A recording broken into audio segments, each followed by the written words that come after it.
Happy Wednesday. Happy Wednesday, man. It's another beautiful Wednesday. It's another beautiful Wednesday, guys, and I'm glad to be here. I am glad to be here, and not only glad to be here, but glad to be able to have this show. Again, I'm gonna say it again. I want to continue to have the topics and the conversation about important stuff, the stuff that should be not only important to ourselves, but our kids. It's unfortunate some kids don't have that opportunity, maybe to have their parents in their life. I'm not gonna say just their father, because guess what? Sometimes mother's not in the son's the life. Sometimes they just not there. Sometimes you may not have either parent. There's a reason why we have foster homes, where somebody else in the family couldn't afford or couldn't take on the burden of adopting or bring them in their home for whatever reason. So we can't just leave out those individuals who are out there because they need somebody. They need somebody to have a conversation with. They need somebody just to talk to, just for them to listen. You know, kids just like to talk sometimes. I know y'all find it hard to believe because they probably go in their room, get on them daggone games, don't say nothing, just be chilling all day on their phones. Don't even raise their head up. You don't even know if they got eyes. But sometimes, they do have a voice. Sometimes they use their voice. We just want to try to do what we need to do to help them use their voice in a positive, uplifting way, right? That's the important thing. And so I got a few guys here, man. I'm definitely going to bring them up. Some of them running a little bit behind, but that's okay. They got lives too. They got schedules too, and they got things they got to do. But I appreciate for them being here, for taking up the time of their busy days to come share with not only myself, but my fellow basement dwellers. And I say basement dwellers because I have a membership now, in case y'all didn't know that. I feel like it's a reasonable price. Hopefully, look, do me a favor. Go over there and check and see if you think my membership is a reasonable price. I think it's a reasonable price. Some people say it's too high. I don't think so. It's pretty reasonable. But I wanted to have this show, man. Me and a couple guys talked about the show. But I want to do more than just talk. That's a problem in a lot of these spaces. We do a lot of talking. It's a lot of conversation, not a lot of action. So with that being said, I was talking to a couple of guys, man. One of them was one of the guys on her world class. We was having that conversation. I said, man, this sounds like a good show. You get it going, you let me know. I'll be there. I'll make adjustments. I'll make time. I'll make a way. If it's on a Saturday, I'm going to hate you for it, my brother. But I'm going to have a conversation with my lady. And I'll move some things around. I'll get the cold shoulder for the day just for that. It's worth it. Right? But I wanted it to happen. I wanted it to happen. It was necessary that this topic was talked about. It's necessary that this conversation need to be had. It's very much necessary. Another brother's going to be here, Sir Hale. There's another brother we was talking about. I was talking about Brother OMAC about it. I talked to Brother Bolo about it. I had a conversation with another content creator, Embrace the Grace, was talking about collabing, doing that. So it was kind of funny when World Class came to me and talked to me about it. I already had in the back of my mind, I'm going to do it. But that's just let the Lord let you know He put people and individuals in your life to help you out and further the progress along, the ideas along. Man can't always do it by himself. Sometimes he needs help. Sometimes he needs what we call a mentor. But today we're going to have that conversation. We're going to talk about how important it is to have mentors and mentorship. I know most of y'all probably think, oh, you just talk about work. No. You have work mentors and all that, and that's cool. Those internships, all that's cool. But I'm talking about these young men out here who need that. Now, not leaving you ladies out, because I know the ladies need mentor, but there's a place for the ladies. My concern is these young black boys, or these young men, period. Because I'm not just gonna put it on them. Because look, our Latin brothers need mentors. Our white brothers need mentors. But my main focus is somebody who looks like me. The reason why I'm so passionate, because I was that dude. I had a mentor. When I was a kid, I had a mentor. Now, of course, I didn't go into them on a regular basis. Let me take that back. A mentor could be a family member. It don't have to be somebody who's not got blood running through their veins. So let me take that back. I did have mentors on a regular basis. Pretty much 7 days a week, now that I think about it, because I had my uncle. I would go to him on the weekends. And I would sweep his barber shop. He's mentoring me. Other barbers in the shop mentoring me, talking to me, pouring into me. I go to him a couple of days, well, at least once a week to get a haircut. So I went there once a week. Other time was my grandfather mentoring me, teaching me, educating me, letting me know what it is. So I had mentors in my life, reasons why, because my father wasn't always there. So I had to get that male influence in my life, that male energy, and be around it and be encouraged. Now, of course, as I grew up and I got older, I had more male influence in my life as I became a teenager when I was playing sports. But I didn't always play sports. I didn't start playing sports until I got into 8th grade. But once then, I had a different set of mentors. Mentors didn't always just look like me. I had mentors that was white. And guess what? I learned something from them too. So I'm not going to discriminate and sit there and say, well, you got to get, no, not necessarily true. Because wherever you can go and get your son that knowledge, send them. Sometimes our people ain't going to always act right. We ain't always going to do right. We going to find every excuse in the goddamn book why we can't do it. I don't like that, man. I didn't like it as a child. I hated it. And as a grown man, I still don't like it. Nothing changed. But let me go and bring these guys up, man. You don't need to keep these brothers in the back. One of these dudes up there eating and snacking. I don't know what's going on with him.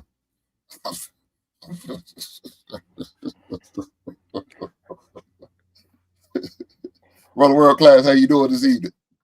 Fantastic, jacked up, motivated, excited, ready to win. What's going on with you?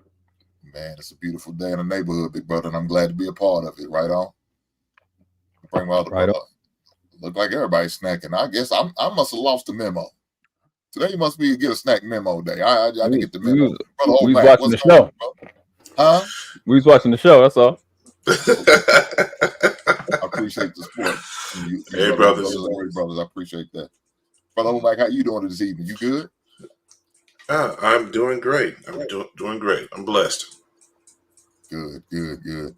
Well, I know y'all see the thing going across the ticker of mentor and mentorship. But just if both of you brothers can give us a brief story on how you became mentors or became a part of a mentorship program or whatever the case may be. I appreciate it. Work Class, you want to go first, my brother? Yeah. First of all, peace to the channel. Shout out to Brother OMAC, the panel, and the chat. I think once I look back over my life, my dad got sent to prison when I was 3 years old. So you have friends of the family, older cousins, you know what I'm saying? They always went out their way to teach me because of who I am, who my dad was and my brother was. So I really had mentoring my whole life, you know. And obviously when you from the city I'm from, and it's gonna be, you know, some negative influence and stuff like that. Some people doing some bad stuff. But because it was me, they made an effort to give the best part of them to me, you know what I'm saying? And I think I'm fortunate in that way. So even as a little kid, you know, you taught to look out for certain things. And I'm sitting with the OGs and, you know what I'm saying? And they're pointing out little things. So I think I was kind of groomed from being around real street people that made sure I wasn't involved with so much, kind of grew me to meet my mentor that I ended up having. But between them two was my uncle. And every time I see my uncle, which is my mom's brother, he would tell me, you come from greatness. You come from great stock. Change is the only thing that stays the same. You do good things happen. You do bad things happen. These are things he told me 100% of the time, every time he saw me. You know what I'm saying? And those things I relish, I appreciate now because I know a lot of kids didn't get that. And those things are the difference between me and a lot of other young boys in my generation that got killed, went to jail. So from there, I think eventually just piecing all those things together. Honestly, that stuff wasn't enough. But by the time I met my mentor when I was 20, and he said certain things to me that just stuck out because my dad got out of jail when I was like 15, so he was in there for 12 years. Well, 14. Well, when I graduated middle school, basically. When he got out, I was with him for like, good 5 years. But then I met my mentor, and the thing he sold me on was he said reading books is like time traveling. I was like time traveling. He said, yeah, it's like time traveling. He said, if it took somebody 60 years to come up with this living experience and come up with this book, you can get it in 2 weeks. You just traveled 60 years in 2 weeks. I was like, I said, I'm in. So if somebody would have told me that from the beginning, I would have always been reading books. I'd have been always working on myself. And I never looked at books like that at 20 years old. I never looked at books as route running, as doing laps, as push-ups, as flat boxing, shadow boxing. I never looked at books like that. I was fortunate enough to know that you get stronger by being disciplined, controlling yourself. But I never looked at books like that. I didn't know you can add to yourself like that. So obviously he was skilled. He had a mentor. He talked to me about his mentor all the time. And it wasn't just me, it was my friend Deezy, who I met through him. He's like a year or two older than me, and it's kind of like young bucks learning. So we kind of growing at the same time. So that was dope being around him at the same time meeting my mentor. But he just put a lot of world-class lessons in the hands and the head of a hard-headed little violent 20-year-old from Liberty Heights in Glen Oak. And he literally saved my life because I was preparing to be very violent, very homicidal, and I think I was at my wit's end. And I swear on my life, I'm not even playing. I'm telling you, I say this and I'll end it. Just with respect to the question you asked. My older cousin is a cop. That's where I met my mentor from. And I had came home. I had did this pre-apprenticeship program with electrical construction, hazmat, asbestos, lead abatement, and stuff like that. I did this pre-apprenticeship program, and I finished that out. They gave us a stipend, and they told us how much you would make. And I was like, $7.50 for the next 3 years I forgot what it's called. It was like right before journeyman. And I was like, yeah, no, I'm good. And I'm sitting there playing a game, I think I was playing Fight Night.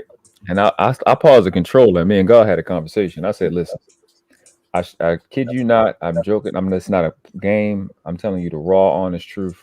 Allah be my witness. I said, listen, you got 7 days. You got 7 days to send me something, or you're going to lose another one of your sons. Then I picked my controller up and I continued to play the game. 6 days later, my cousin called me and he was like, hey, man, I'm about to go do this, access and why you want to join me? And I was like, yeah. And that's how I met my mentor. You know what I'm saying? So that day changed my life and saved my life because I was about to head out in them streets and join the family business full term. And I thank God for that because it could have happened just as easily as anything else. So mentorship is the only reason I'm breathing now. I know I wasn't gonna live long. I had no doubt in my mind. And what was dope was, and I'll end it here, is that my mentor actually knew of my dad. When I finally was like, this so and so is my dad, he's like, that's your dad. So the end up there wasn't by accident. You know what I'm saying? It was divine. And you hear a lot of guys talking like that, like these guys that go out of their way to mentor a young man to be saving lives. And I think it's the one divine work that we can do that no white man is stopping us from doing. No corporation, no female agenda, gay agenda can stop us from doing that. You know what I'm saying? Whether it's with our own sons or somebody else's. So obviously it's not a free for all, and you got to be the right fit. But I think it's one of the divine works that we can do that really somebody can really pay me for. So I just do my best that I can to make myself available for the younger generation of men as much as possible. So that's my spill. World class. I appreciate you sharing that, brother. Thank you, sir. Definitely. Brother OMAC. Hey, how's it going? I know you when we had our conversations, you shared with me about some of the things that you do and some of the programs you involved with. So just if you can just let us know what you how you got into it and your program that you run. Pretty much it goes like this, pretty much like world class basically mentioned, I am the eldest child of a single mother, me and my sister. So when you're basically growing up without that father figure there. So I completely understand how difficult that can be. Then on top of that, you lace that with being born in Gary, Indiana, of all places. For about 5 to 7 years, Gary was the murder capital of the United States. So yeah, that can be real tough to where when you start learning certain things about yourself, that can be quite ugly. Luckily for me, my mom basically moved us out of Indiana, and she moved us to the wildest place in the world, Tulsa, Oklahoma, of all places, way down south. Now, mind you, the reason why there wasn't many black people around there was because that's where Black Wall Street used to be, and that's where the Tulsa riots was at. So it wasn't like that many black people. But the critical factor was when I got there, I did get into sports. As I did get into sports, I did have my first mentors through my coach. I was blessed to have coaches that saw what I could do, but they also kept me mindful that I had to think. You just couldn't be all powerful and just blow through people because but that's what I was used to. I mean, look, when you get 6'1", 250, 260 pounds, yeah, you can kind of move some stuff quick. But I had to learn that. My greatest lesson, though, was when I joined the military. When I basically joined the Army, that was my greatest lesson ever. Because in there, but then the first 120 days, here come the Gulf War. And next I'm in a war. Talk about understanding what life really is about very quickly. There's nothing more gut-wrenching to hear that siren and you got to go full battle rattle down to the armory, load up, and now it's alive. That is a heart-wrenching thing. It is the most scariest thing that ever happened in my life. Now, luckily for me, I was blessed once again, and my sergeant first class used to be a retired, he used to be a drill sergeant. So he had us tighten up very good. And then when I did get out the military, I went into corporate. My first corporate job was working at Motorola. And once again, God blessed me again. And there it went from mentoring to mentorship. Because my mentor, mentorship goes into patronage to where you start getting access to their resources and stuff like that. And my mentor, when I was working at Motorola, he gave me access to the things that he was doing. He gave me access to the things that he was doing. He allowed me to go into meetings and to do things based on the fact that I would be doing things in his stead. And he would sit there and say, whatever he says, it goes, because he has my authority. And that was the first time that I'd ever gotten into that part. And then going forward from that part was basically looking into business, because I started finding out that there's a lot of work that you can do in the corporate arena. And then I started my own corporation, and then I started basically working mostly in the like in the defense side, basically doing program management, system integration, cybersecurity and risk mitigation services for like the federal government.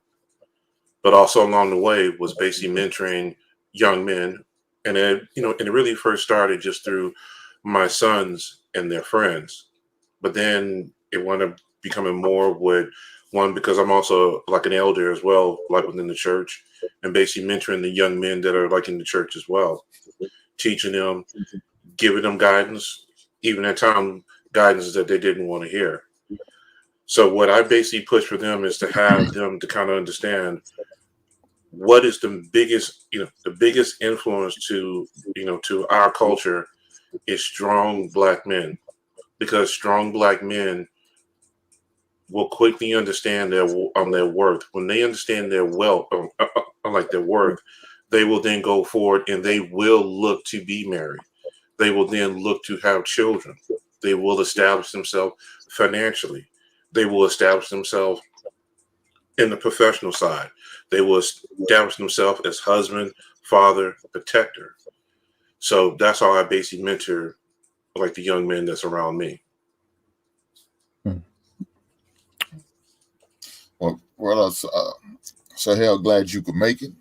I appreciate you being here, brother. I know schedule it's always rough, man. You're a busy man such as yourself, but I do appreciate you being here and take some time out of your busy schedule. So thank you, sir, for doing that. Listen, when he calls, Sir Hell responds. Thanks for having me on, my brother. Sir Hell, what's up? Long time no see. World class, what's good with you? And OMAC, good. What up to the chat? Good to see you guys tonight. Glad that you're here. Yes, sir. Yes, sir. I just wanted to take the time at the opportunity to share a little bit about the mentorship and how you got involved and how you was maybe either a mentor or a mentor, a mentoree, or whatever, or maybe both. You know what I'm saying? We definitely want to talk about it. I think, brother, he said, ask the question. What's the name of the mentor groups you fellas are associated with? I appreciate that question. We definitely gonna answer, but I'm gonna give Brother Sir Hell the opportunity to give a little background history on how he got into it. So I was involuntarily placed into this. So since I was 5 years old, I was lead singer at church. Gifted, junior deacon at like 7, musician by 11, lead singer at 12, and minister by 14. So since then, like that early age, we're talking about going to nursing homes and doing Bible studies, and like when I was helping, like remember we was kids and we used to go together. That's what we called it. You used to like somebody. Y'all write on a piece of paper, do you like me? Yes or no. And then if they say yeah, y'all go together. Yeah. I was given relationship coaching counseling at that age, and just based off of having to do something that most kids aren't doing, you kind of become a mentor, even if it's not sitting down one-on-one talking. It's the way you live your life, and it's the way you conduct yourself. And other young people who see that want to know how you move, the way that you do. So it started that way. As I got older, it become much more intentional, because now I'm a youth director at a church, right? I'm an intern, right? I've got jobs which require me to emulate and model integrity, and then to have one-on-ones to develop people, but then to develop my leadership skills as well. We progress there, and then we actually do a mentorship group for it was the city of Dalton. Now, I don't want to say this right now because there's the mayor of Dalton is making the city look bad right now. But years ago, it was called the NRI, the Neighborhood Recovery Initiative. And we became a mentor for youth who were at risk. And so I started mentoring involuntarily. And what I mean by that is there was no decision. Now, I didn't say I was going to do it. It was the position that I was in. And then from there, that skill just developed, and we still do it to this day. So now we coach a basketball team. I got my own children, right? So we just is that mentorship has carried, all through my life, even as a young man. So that's how I started. Long answer, but that's it. No, you good. You good. But let me go back to Brother He says a question. And I guess I'll get the first answer. So, say, what was the name of the mentor groups you fellas are associated with? Well, there's a couple things I do in the groups. My company, once a month, we have a thing. We usually go to the local schools, and we have, try to pick a school within my area where I live at, within 30-minute radius. So the program is, we go and I have a sit down and with seventh graders. I don't know why they pick seventh grade, but that's just what they pick. So we go and have a conversation with seventh graders, and it's almost like a career day, right? That's pretty much what it reminds me of. And we just sit there and share with them about what we do and how we got into it, how we got into the career. I do that once a month. I get the opportunity to do that. And I sacrifice my lunch. I don't, my lunchtime is spent there doing that. Please believe my big ass can miss a meal or two. It ain't gonna hurt me. I promise you that. So one day a month's not gonna hurt me. But as far as the organization, I'm part of the Masons. Another group that I participate in is 100 Black Men. It's kind of funny. Let me give you a story about that. I was mentored by some members of 100 Black and didn't know they was in there. They never said anything. They never shared it. No. I remember seeing a pen. It just had 100 and a little shadow of a man. I didn't put two and two together as a kid. I'm a kid. I didn't know no better. But I remember that. And then when I started doing some work with them, I remember seeing that pen again, like, oh, snap. That's who them guys was. Another group I deal with, Omega Sci-Fi has a organization they do for local elementary schools. So I was, and I still may join the grad chapter. It's still up in the air, but I work with them. So because you got to have so many volunteer hours in a year in order to do that grad chapter. It's a little bit different from when you do on campus or while you're in school. So it's a little bit more mature, I guess. So that's another group that I like to participate in and do things with and help out. I also help and mentor some of my son's still former teammates. Every time he plays sports, I always make sure I try to connect with them guys. Even though I didn't coach them, I just was taking them home. I would just let them stay the night at my house when we go on our AAU trips. I will make sure I say, look, two of them could come to my house. I got a couple air mattresses. I got space in my living room. His bedroom's big enough. He can have a couple in there. And so we would do it when we stay in hotels. I always make sure I get the rollaway beds and all of that good stuff. And I said, look, my son can sleep in the same bed I do. I always get a king size. He can sleep in my bed, and them other two can sleep on that. We do what we need to do. We're going to make it work. But we always have conversation. And we don't even talk about sports. We just talk about whatever they want to talk about. So that's another thing I like to do and participate in. And just listen to the kids, man. It's kind of funny when you listen to them. They're not that far different from us. I promise you they're not. They just deal with it differently. That's it. Those are just a few things. But go ahead. Sorry. So a couple of different things. So church is one of the premier places where it's always somebody who needs some mentorship. So church is one. I told you guys the Neighborhood Recovery Initiative. This was years ago, but associated there. And then with the work that I do. So I work for a tech company, and one of the things that we do that's just embedded in the culture is we have to mentor people to be successful. So let me take 2 seconds to give a little story. So the way that I got into the realm of technology that I'm in now, I didn't go the traditional route through school. People who know my story know I went and I didn't go through school at all. Never been to high school, middle school, none. I ended up getting a GED 19 years old. I got an associate's degree at about 30 years old, and life was interesting. And we're talking about poverty, homelessness, the worst you could think of, and in a matter of a decision and willing to make sacrifices and do hard work, we changed our life from poverty to doing very great now.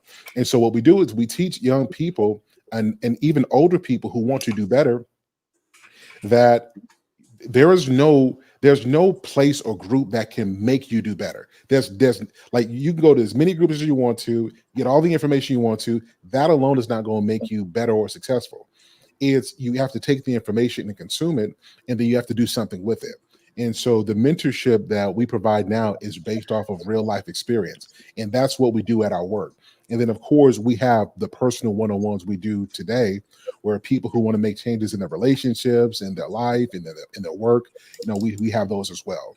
So there's some groups, and then there's just life. So before the Brother OMAC, you go next, let me recognize this super chat from my man, OG Do Dirty. OG Do Dirty for the $5 super chat, man. And thank you, brother. You didn't have to do that, but I appreciate the blessings. So thank you, sir. He said 5 on the live. Salute him in the basement. Right on, brother.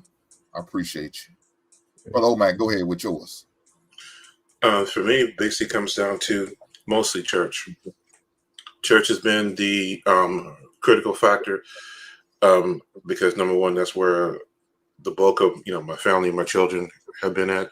Now, of course, like when my kids were quote unquote, like when my son was unlike when my son was in wrestling or in football, Hank, just like you, a lot of his friends basically spent a lot of time like around us.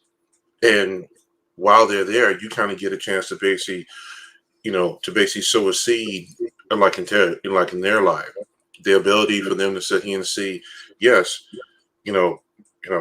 a black man and a black woman can be married 20 plus years now. Like at this time, me and my wife, we've been married now for almost 28 years now. So, a lot of them did not see that type of stability. So that when they would basically come over to our home, I'm there, my wife's there, our other three, like all 4 of our kids there, then all of my son's friends are there. They're basically running around and everything like that. But the opportunity was there to basically sow a seed into them, to be able to talk to them, show them this is actually normal. This is something that you can do. When I basically take them up to my office, and in my company, we're like on the 12th floor. Now, since I'm the CEO, I got the corner office. So I can basically show them, look, I'm in the corner office. I'm on the 12th floor. These are the perks that you get if you start your own business and you start doing well. These are the things that you can achieve. Because when I was a child and I would be walking through Chicago, I remember looking at the like all the tall buildings and everything like that, just being completely, just mesmerized of what does it take to basically get up there. Now, now that I've gotten older, I can now basically look down and, and sometimes I miss that child that was down there at the street looking up, because now that you've gotten older, as you basically get older, there's higher levels of responsibilities. And and look, let's just keep it real. Sometimes it'll be nice to be that child again without those worries and those concerns. But this is how I basically also teach them, look, you're men. And because you're men, the world is not going to care whether or not you have a good day or a bad day. The best lessons I can ever teach you young men is that to learn how to manage your days, how to work within your days, no matter if you're having a bad day or not, how to still keep it above board, to stay professional, stay focused, and not let anybody knock you off your center path. And they say, hey, do you get up and pray and all the things? Yes, I do. I get up and I pray. And, It's like tomorrow morning. I'm waking up at 4 o'clock in the morning to go work out. I'll go work out. I pray. I go work out. I get back, take a shower. Boom. I'll be at the office by 8:30. And then I'm going to be grinding out for like the rest of the day. But these are the things that I teach the young men around me, even when some of them are young CEOs as well. They're young, they got money, and then you have to try and basically guide them a bit differently because number one, with them being in a position early, 32, 35 years old, and and you're already hitting the mill already. Yeah, that can cause a lot of problems. Like if you can't tighten down certain aspects of your personality or certain viewpoints that you have, so that one you can try because like anytime that they can come to me now, they go, sir, I want to get married, but I just don't know how to get married. I said, look, one thing is for sure, you're going to have to kind of learn how not to lead so much with your success. And let her make sure that she gets to meet you, the individual. So those are things I tend to stress to the young men that are around me. Good stuff, man. Good stuff. Brother World Class, before you go, I have a couple super chats that I need to make sure I need to acknowledge and read, brother. So let me do that fast, and then you up next, okay? Mm-hmm.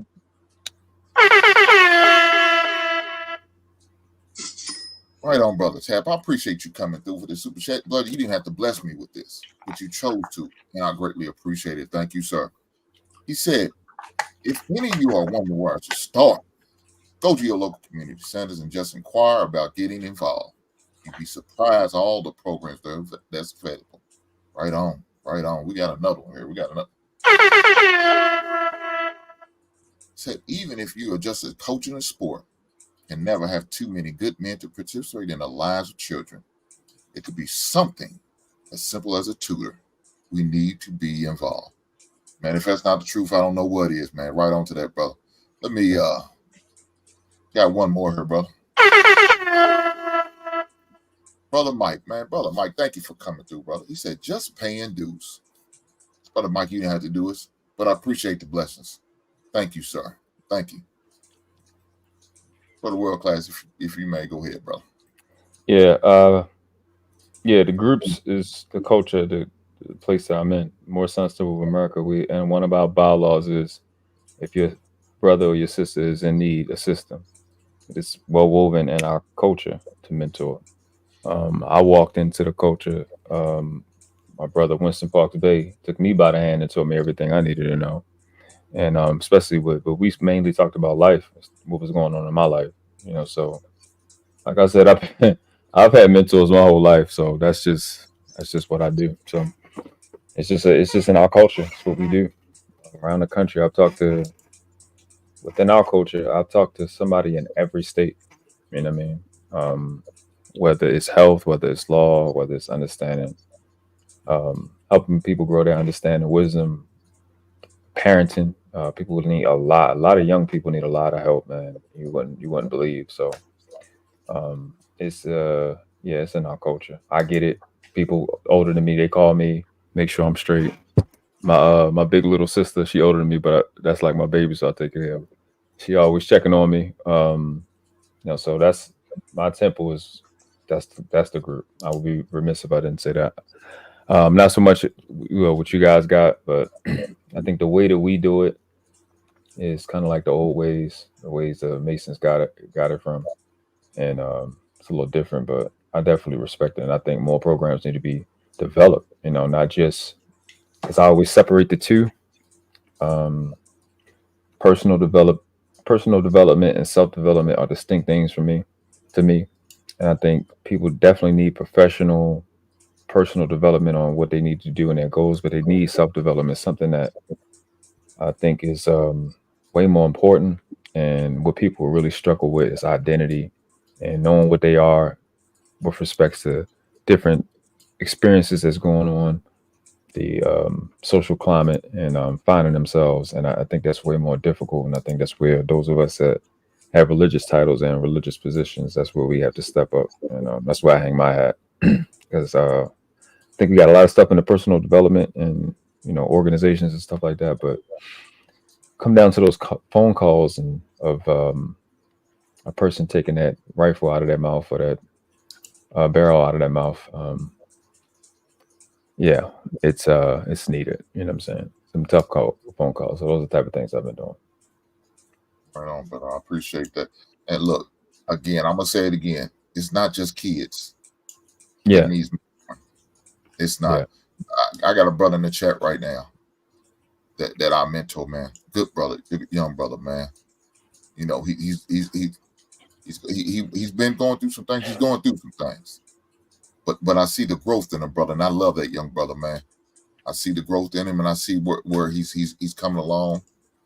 And when I share with him and I talk to him, I see it in his heart. He's looking. He want to learn. And when you got individuals like that, I go to the ends of the earth for you. I rock with you. Call me anytime. Doesn't matter. I don't have no problem with those type of dudes. I like to deal with. I like to have interaction. I like to have conversation with, because those dudes are about their business. They know what they want. They realize I can't do it by myself. And unfortunately, I don't have somebody I can go to and talk to and that looks like me that can relate to some of the things I've been through. But this is brother. He's willing to do it. I'm not charging the brother for what. Man, I've been blessed way too much to even ask for anything. I do it for the love of my people. I do it for the love of my people. So, yes, sir. When I see that brother, man, I said, man, keep grinding, keep doing what you need to do. He's sharing with me good news all the time, man. Good news, great news, bad news. I mean, it comes in all forms of fashion, but it doesn't matter. I told him, I said, it'll be all right, man. You stay focused, do what you need to do. Stay focused and do what you need to do. And anytime you need to just to vent, talk, cry, whatever, man, get it off your chest. Man, I'm here. You got my phone number. Not a problem at all. Not a problem at all. But with that being said, let me talk about some of the organizations they're doing, and not just in my state. This is in y'all states too. But like Brother Tap said, hey man, go down to the urban league. Every state has an urban league. Usually your major cities have an urban league. Go down there and let them know you're looking for a mentor program because you want to be a mentor, or you want to be involved. Are you trying to get your child to some type of mentorship? And parents, it's a sacrifice you got to do. You got to be willing to do it. If that means that's less time for yourself, so be it. Who cares? Because at the end of the day, it's about your child. At the end of the day, it's about your child. What's most important? You know you can't do it by yourself. You know you need that help. Could I say this, Hank? Yes, sir. Go ahead. To that point, what is this? If we got this single mother household crisis, and we simultaneously don't have these mentorship programs packed out, what does that say about us as a people and where we at? I'm ashamed. It's disappointing. Mm-hmm. Look, I know a lot of people are not a fan of being stepfathers. I know stepfathers get the bad rap. We hear it. They give me hell about it in the chat sometimes. I think some of the jokes are funny when they say it to me, but you know it's all good. What are these young boys supposed to do? What are these young boys supposed to do, man? Well, you gotta look at it this way. Well, a lot of people don't understand. Yes, Hank, just like before you go, bro. Let me read this super chat. Okay.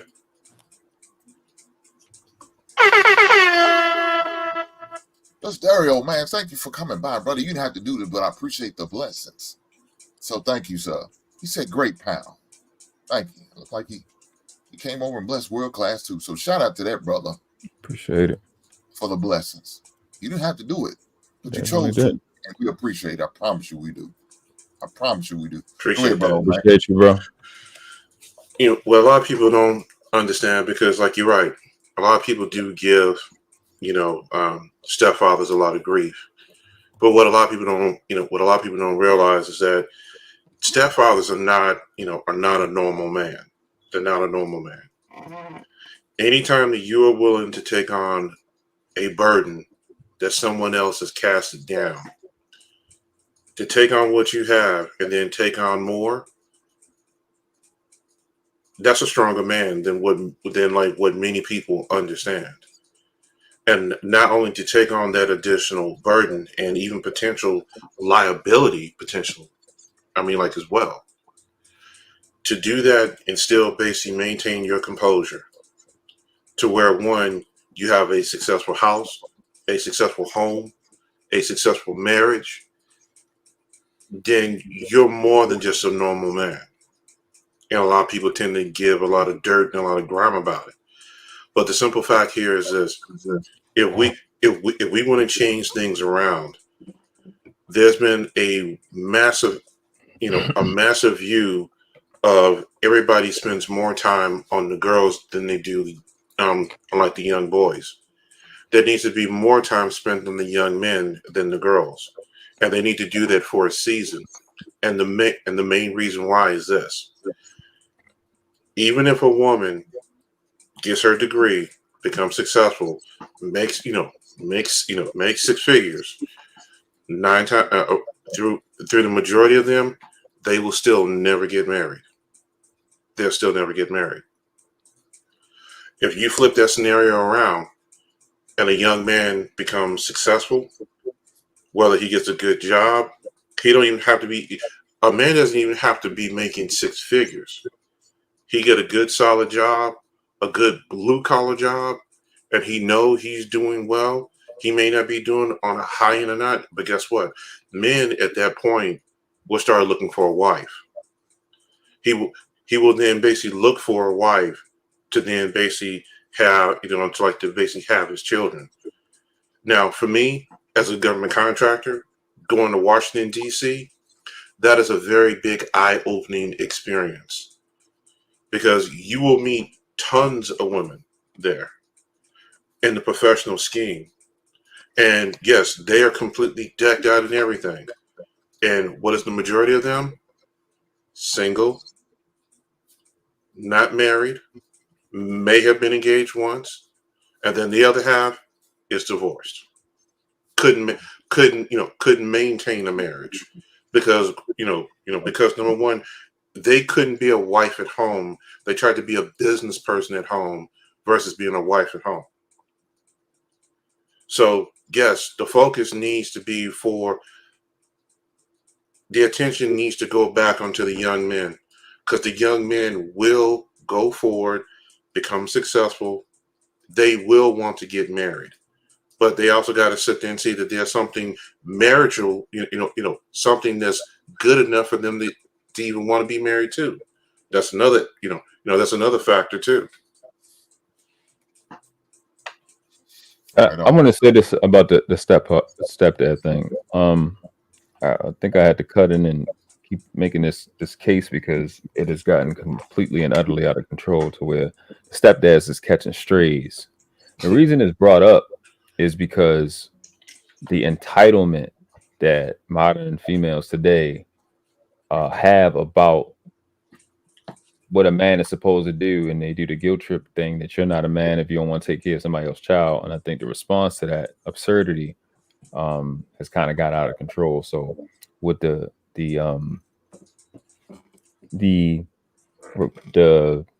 I guess climate about stepdads and the lives that we be saying and the jokes that we be saying is solely because the rebuttals have become their own talking points. So we actually need to be backing these guys as actually killing the narratives that men are not taking care of their responsibilities because men are doing more than taking care of their responsibilities as being stepdads.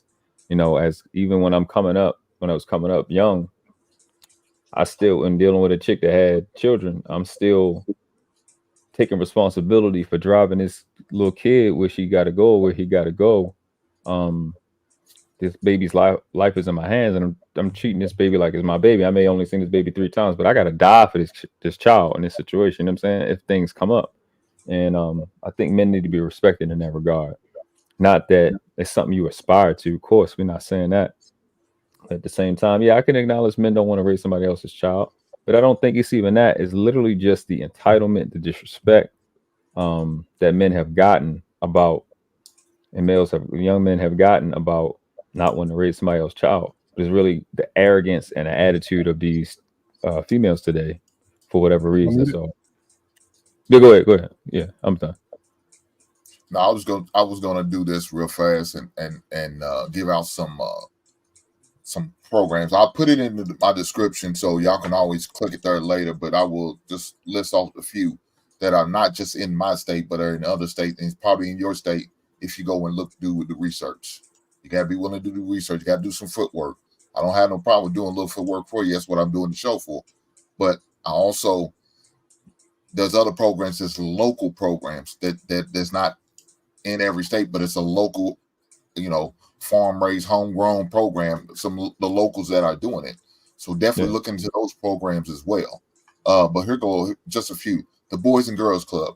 They have a great Black mentor program. Men of Quality. That's the one I was telling about, the Omega Psi 5 with the Qs. That's one of the programs that I make sure I'm involved in. Big Brothers and Big Sisters.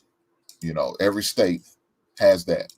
Not only that, brother, I think it was somebody was talking about going to the gym. The YMCA has a great mentoring program.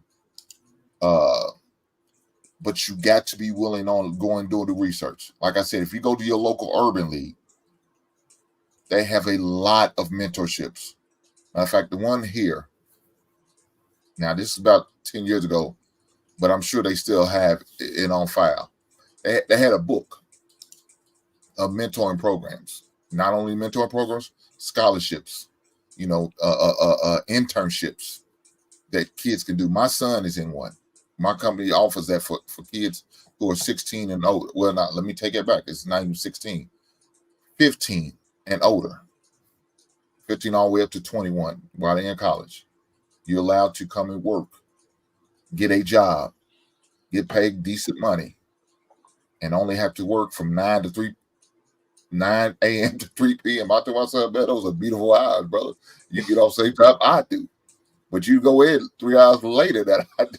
Those are good hours, brother. Plus you get a good, decent wage.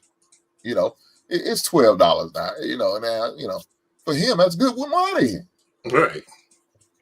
He ain't gonna do but eat it up. Spend it on Xbox. Eat it up is crazy. Don't do that. Don't do it. Do it here. That's all he gonna do. He gonna blow it away. I tell him, he save a little money here and there. He save towards your check.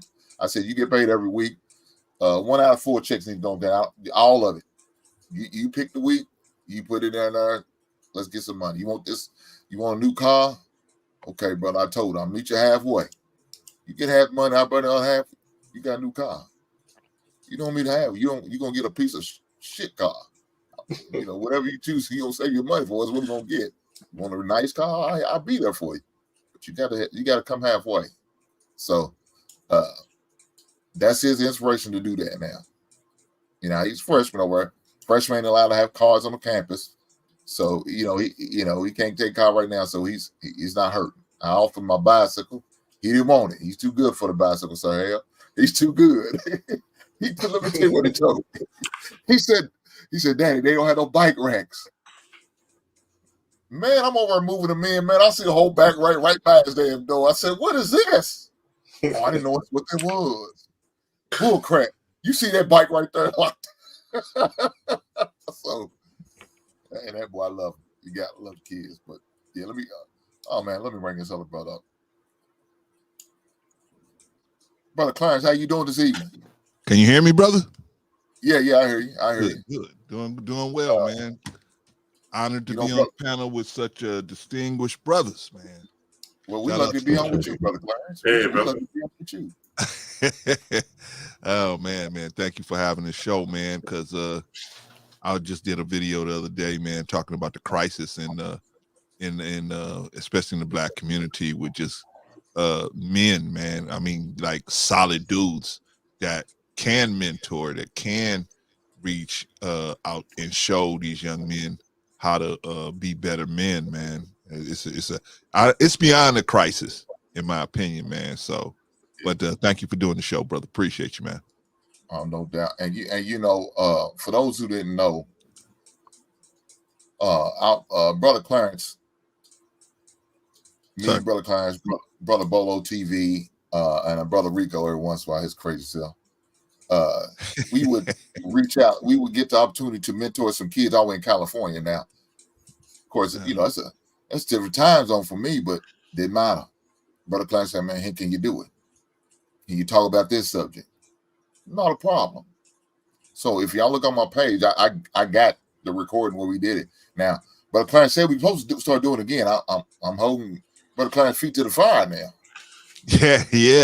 Yeah. Well, see, you know, here's the thing, man. There's gonna be challenges, right? You know what I'm saying? When we were working through a couple different nonprofits out here, but of course, you know, they have life happens to them and they have challenges, so it would affect what we was doing, man. So I said, you know what? I just recently started a nonprofit, and I just said, hey, look, we just do it ourselves, man. We just try to get the thing ourselves going, man. So that, I think once we do that and get that established, we'll be able to do a more what do you call it, consistent thing. Because, you know, that was spotting here and there, but we was all showing up for it, and I appreciate you, Hink, for showing up for it, man. Because I call Hink, man, and say, hey, Hink, we're gonna do this. Okay. It wasn't no, man, I got to do this, I got to do that. He's like, okay, whatever, let's do it. You know what I mean? So in all of them, Bolo, Rico, all of them, right? So that's what we got to do. And we started small, right? I mean, it wasn't no big thing and nothing like that. We just, hey, you know, a couple kids wanted to come in. We did it on Zoom, and, you know, we made it happen. You know what I mean? So I think if we just look at it like that, like you were talking about the Boys and Girls Clubs and all that, it just stuff where you have to start small, and then it may build up to a bigger thing where we can affect lots of different young men. And you know, because the sad part is black men get such a bad rap, especially from our sisters that have been hurt.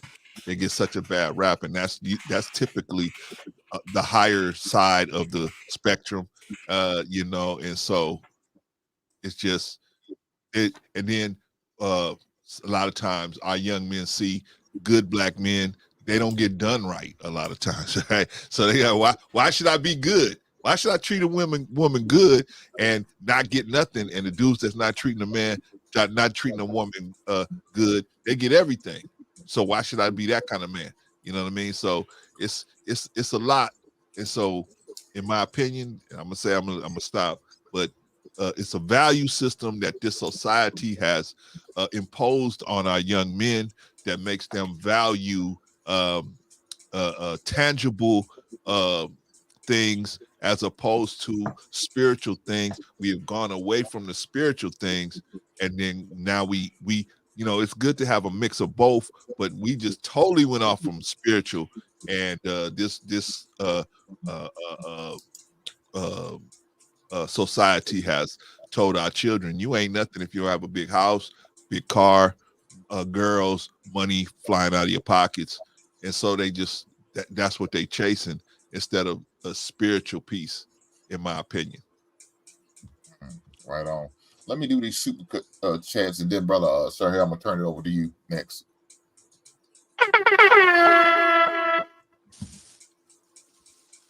My brother R. Payne. Shout out to you, brother. Marriage, politics, and sports. He said, great show. Well, thank you, sir. We appreciate it. We're just getting the party started. Hopefully you stick around to the end. Brother Tap again, he came back with, he said, brothers, what was your inspiration to become mentors? What drives your purpose and your passion to be mentors? Well, brother, I mean, I said a little bit earlier, but I'll definitely say it again. But let me say this. Thank you, brothers, for donating. You didn't have to, but you chose to, and I appreciate the blessings. Thank you, Brother Payne, Brother Chap again. So my inspiration was because of what I went through, my life experience. Not having a father figure, not having a father in my life all the time. I always had father figures around me to bless me and mentor me and talk to me. With my life experience and what I went through, I wanted to give back. And see, I didn't see it as mentorship. I just thought it was me just trying to help the next man, the next young man, the next young woman. That's how I seen it. I didn't look at it as mentorship. I didn't look at it as that. I look at this man, seeing the young man out there needing some help, needs some guidance, needs some knowledge, and just whatever the case may be, and me offering my hand. That's how I seen it. But of course, that's what it is. Me mentoring them. So that's what pushed me. And why do I still do it? Because there's a lot of young men out there still need help. There's a lot of young men out there that still need that guidance. So I want to continue to do what I can as long as I got breath in my body. I'm gonna be there. But that's just me. Brother Sahel, if you want to answer this question and share whatever else you want to speak on, my brother.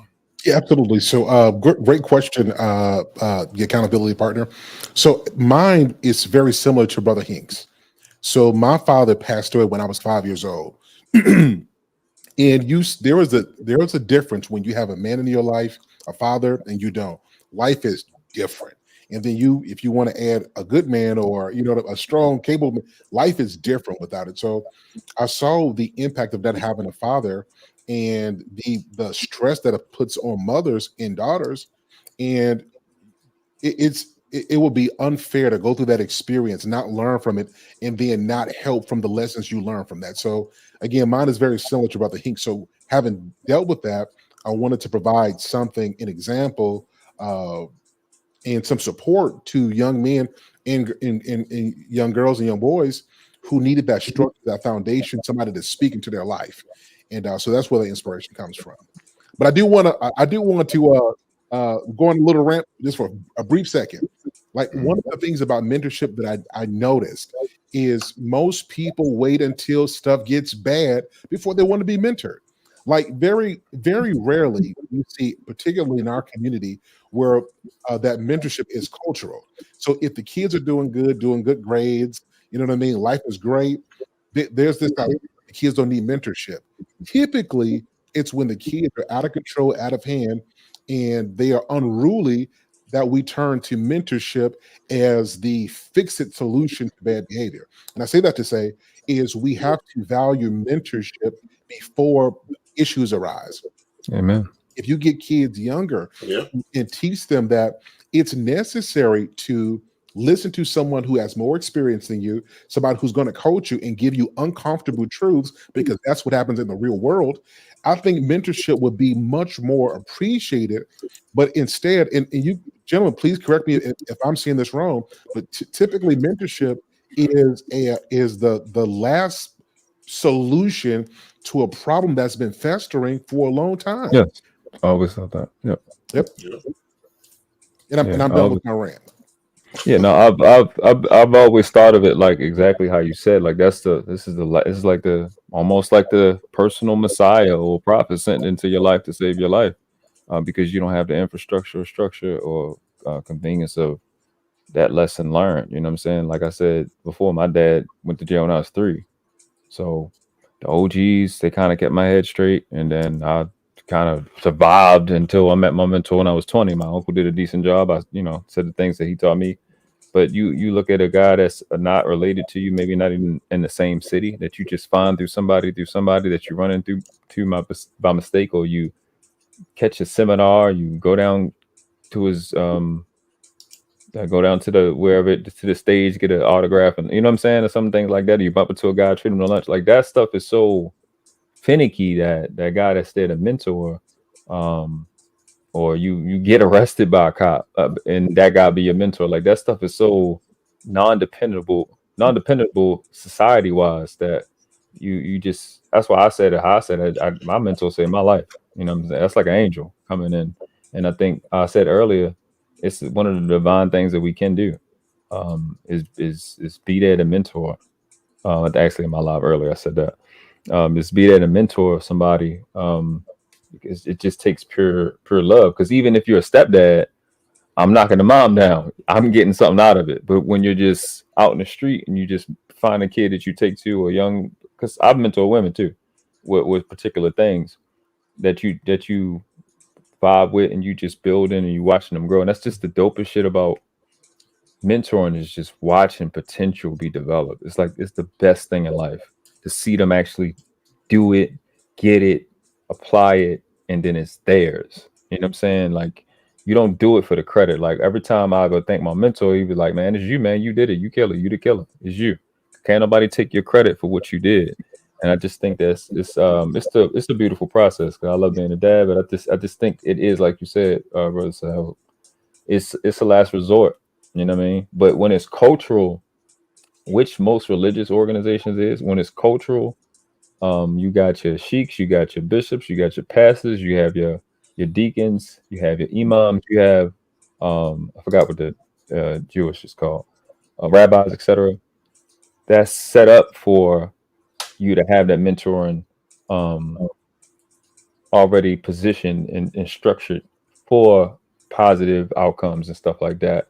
But we don't appreciate those things until something wrong happens. And it's just like those two things, that it's that rarity, and it only comes when as a result or option for consequence, and it kind of devalues what it is. And people like you were saying in the beginning, Hank, when you say mentor, a lot of people think like business work, you know what I'm saying?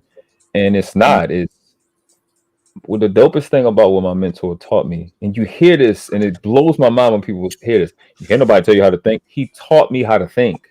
Like I know how to think now. Like I'm from Liberty Heights and Gwinnett Oak, Northwest Baltimore. I didn't think. I just, hey, you said what? You looked at me how, and I'm ready to act.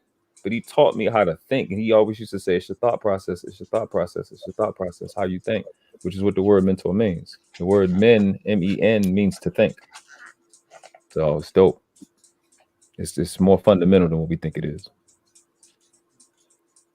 You don't think you I want to just one more thing to this, and shout out to my brother, World Class. This is why great mentors have mentors. Like this is a fundamental thing. But there's another thing that we do in the Black community. So let's say you grew up. Let's say World Class grew up, 2-parent household. He went to school, got degrees. He's got a nice job, wife, some kids. And if you look at his life, brother ain't been on drugs, he ain't drank, ain't been through the parties, ain't got kids. What we do in the Black community, we think that the only mentors, they gotta have come through the street. They gotta have been on the drugs. They got to have been in prison. Because if they ain't been through, no real stuff, they ain't not real. Like we have to stop looking at Black men and our experience in a vacuum, and start looking at mentorship not based off of just simply where they came from or we're like each other. It's like, who do you want to become? Like, what do you want to accomplish? What kind of person do you want to be in the next 10 years? And get comfortable being uncomfortable. Like you may have come from the streets, but where you need to go, you may have to talk to somebody who don't have that street experience. And if you get it in your mind that you can't hear somebody because their experiences don't match your own, you're going to limit yourself. And I say that to say, this is typically what we do. If people's experience don't mirror ours, we will refuse ourselves. We will prevent ourselves from expanding our perspective because we got to look and sound like each other. And I'm just saying, if you want a mentor, we got to leave room for the possibility that our mentor is going to have different experiences and change our mindset to realize that maybe we can benefit from that, even if our experience aren't the exact same. Hey, sir, okay, were you about to go somewhere else? Hank, I don't want to take up your show. Were you about to go somewhere else? No, I was gonna let brother OMAC go, but go ahead, brother. Sir, Hell, could you make a distinction between mentoring and teaching? And by that I mean for the person being mentored or being taught, because like I always say, I'm not a teacher. And I say that because I met amazing teachers. I don't have that skill to just teach anybody. I can mentor where there's a certain level of thought process, a certain thought process I can help you get to, a certain thing I can help you get to. Because the way we teach as a mentor is very, very distinct from a teacher. So what are ways that you can express to somebody being mentored or being taught to see the difference between the two? What's interesting about that question is most great teachers don't go around calling themselves great teachers. Same thing with the best preachers. And so I say that to say, You may not consider yourself a teacher because we know, to me, teachers have one of the most prolific jobs. Like if you look at the breakdown of the word teacher, it doesn't mean somebody who just says stuff. It doesn't mean Right. somebody who just teaches concepts. It literally means you have something in you that you can cause a person to learn. And that, to me, the root of that is mentorship. You're able to find a way to reach the person. And it doesn't mean you have to orally teach them. You can teach them based off the way you conduct yourself or the way you handle situations. And so, is there a difference? If we're looking at presentation, there's a difference. But if we're looking Right. at impact, these are very, very similar things. And I would dare to I say would agree. it's impossible to be a great teacher without the ability to mentor. And it's hard to be a mentor without the skill of Yeah. teaching using whatever method is necessary. Yeah. Because I equate that to, you got a guy that like a center. He play under the rim, but he can hit the three. He's not a 3-point shooter, but he can hit the three. Then you got a 3-point shooter at a point guard. He can hit the three. He can make some shots under the bucket, but you got guys that are special. They can do both, and that you have to kind of do both. Center kind of don't have to make threes, but you got to have that part of your game. But I think it gets down to the point, especially at our age and older, you got to become a specialist. Yeah. You know what I'm saying? You got a particular place where you belong, and you can help people play your position. You know what I mean? Whereas there's other positions that are just as important. I can step in and hold the welding machine, the torch a little bit, but I ain't a welder. I can get that line, get that stringer bead going. So, and I always say respect the craft. I've seen some teachers like, I can't do that. You know what I'm saying? So I just respect their ability. It's like, I can't possibly do what you're doing, because you got people that I look at teachers as people that can just teach everybody. And I know and maybe my limitations as a mentor, but there's only like a particular people that I'm designed for. You know what I'm saying? And not that I have to stay in that realm, but you did answer it, because you said in presentation the way it looked. Yeah, because I'm gonna teach you something, and then we're going to the field to see if you can apply it. Yeah. You know what I'm saying? But whereas a teacher, board, homework, scholarship, it's more than that. But it's a time of the day where you're gonna have the quiz is every lesson. Every lesson is a quiz when it's mentorship time. But appreciate it. So, Brother OMAC, if you want to answer this question, and we have another one from Brother Tat, but Brother Tat got the questions tonight, and I appreciate it. And anybody else who has any questions, more than welcome to send their questions in, either via super chat or just in the chat period. We will definitely try to address them as we see them. But go ahead, Brother OMAC. For me, my inspiration concerning being a mentor was the fact that I had to learn about being a man pretty much by myself. I had my coaches, and my coaches were good men. I love them all to this day. But they couldn't be in my life all the time. They were mostly during football, basketball, or wrestling season. And then in between time, through classes and stuff, they basically make sure that, we weren't doing too much, dirt. But when it came to be when you needed them the most, wasn't at school, was basically that home life. Was a time where that single mom isn't there to basically watch over her son, and now you're starting to run through the projects. So for me, being a mentor was to basically help those kids and those future young men who did not have that father figure. They would be around my son, and I could basically sow a seed into them, basically help them to understand.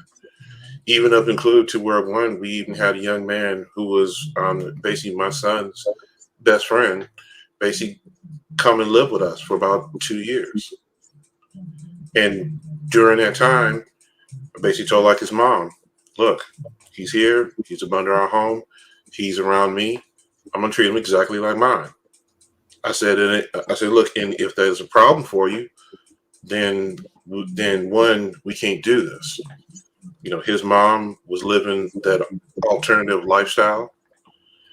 He was growing up without a father figure, like in his life until I basically came along. And then, like, when I came along, I basically gave him structure. Now that like the same young man has graduated from college. He has gotten married. He is, he's now expecting his first child, I think, in September. That's what's up. But see, this goes along with that whole thing about if you help and mentor and structure young men, they quickly get it. He got his degree, he got a good job, good benefits, and guess what? His next step, boom, get married. So he got married. He's now going to have his first kid, I think, around September or so. So I'm actually looking forward to my little grandson, like my spiritual grandson. Like my second one. But the fact is, the ability to be able to sow into them, because I understood about being that child who didn't have that father figure there. So, and it was mostly through my sons, and then also through like the church as well. That when I'll be doing something like with my son, and then we'll be about to leave, and then I say, hey, what about so and so? Oh, well, he's going like with his mom, and well, they're gonna go, no, just tell him to come along. They go, really? I say, yeah, just make sure his mother talked to your mother first. And it was like, oh, really? And then I basically cleared it that way.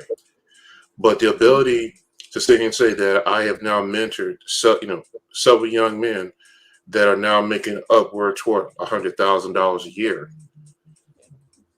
is, to be honest, it does make me, it does fill me with pride. Yeah.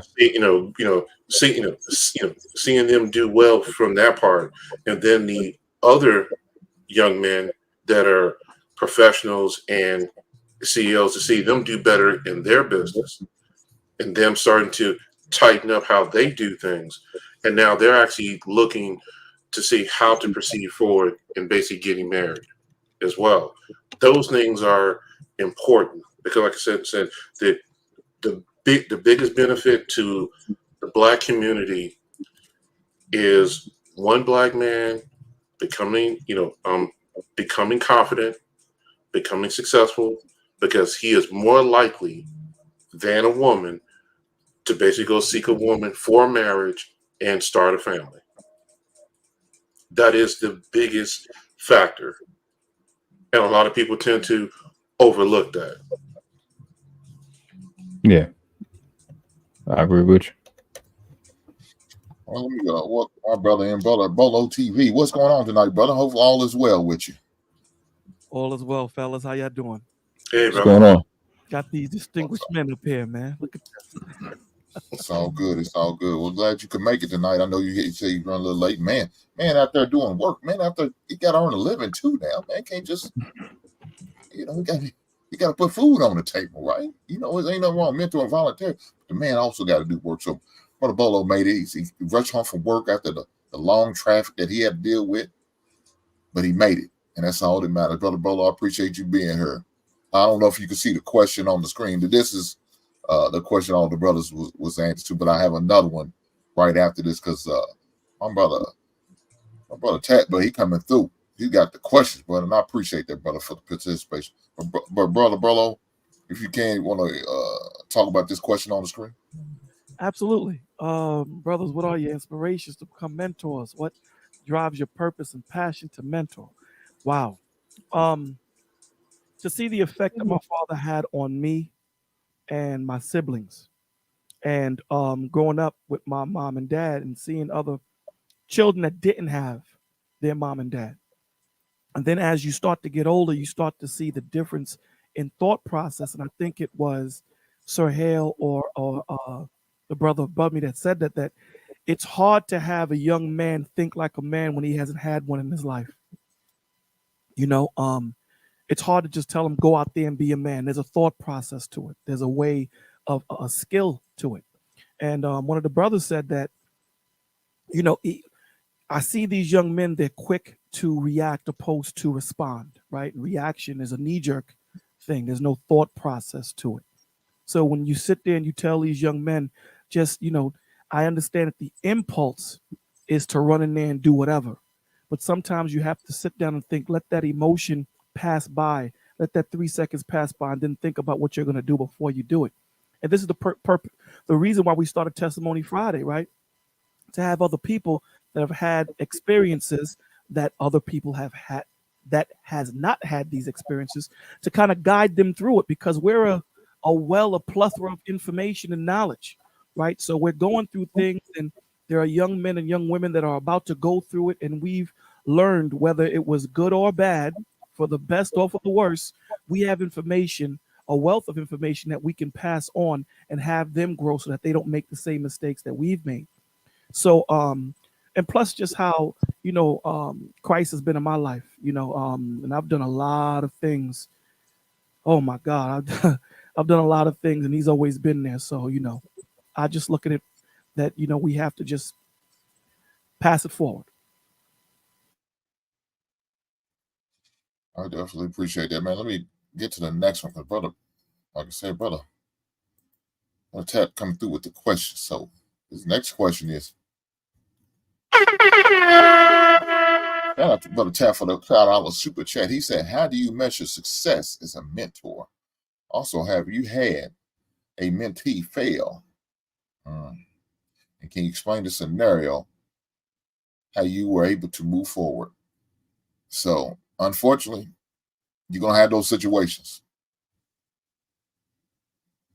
Unfortunately, it happens. So the time it happened to me, I had to look at myself in the mirror and ask myself, man, was it something that I didn't share with him, that I should have shared with him? Was I not vulnerable enough with him to make him feel more comfortable? Maybe he would have not did what he did.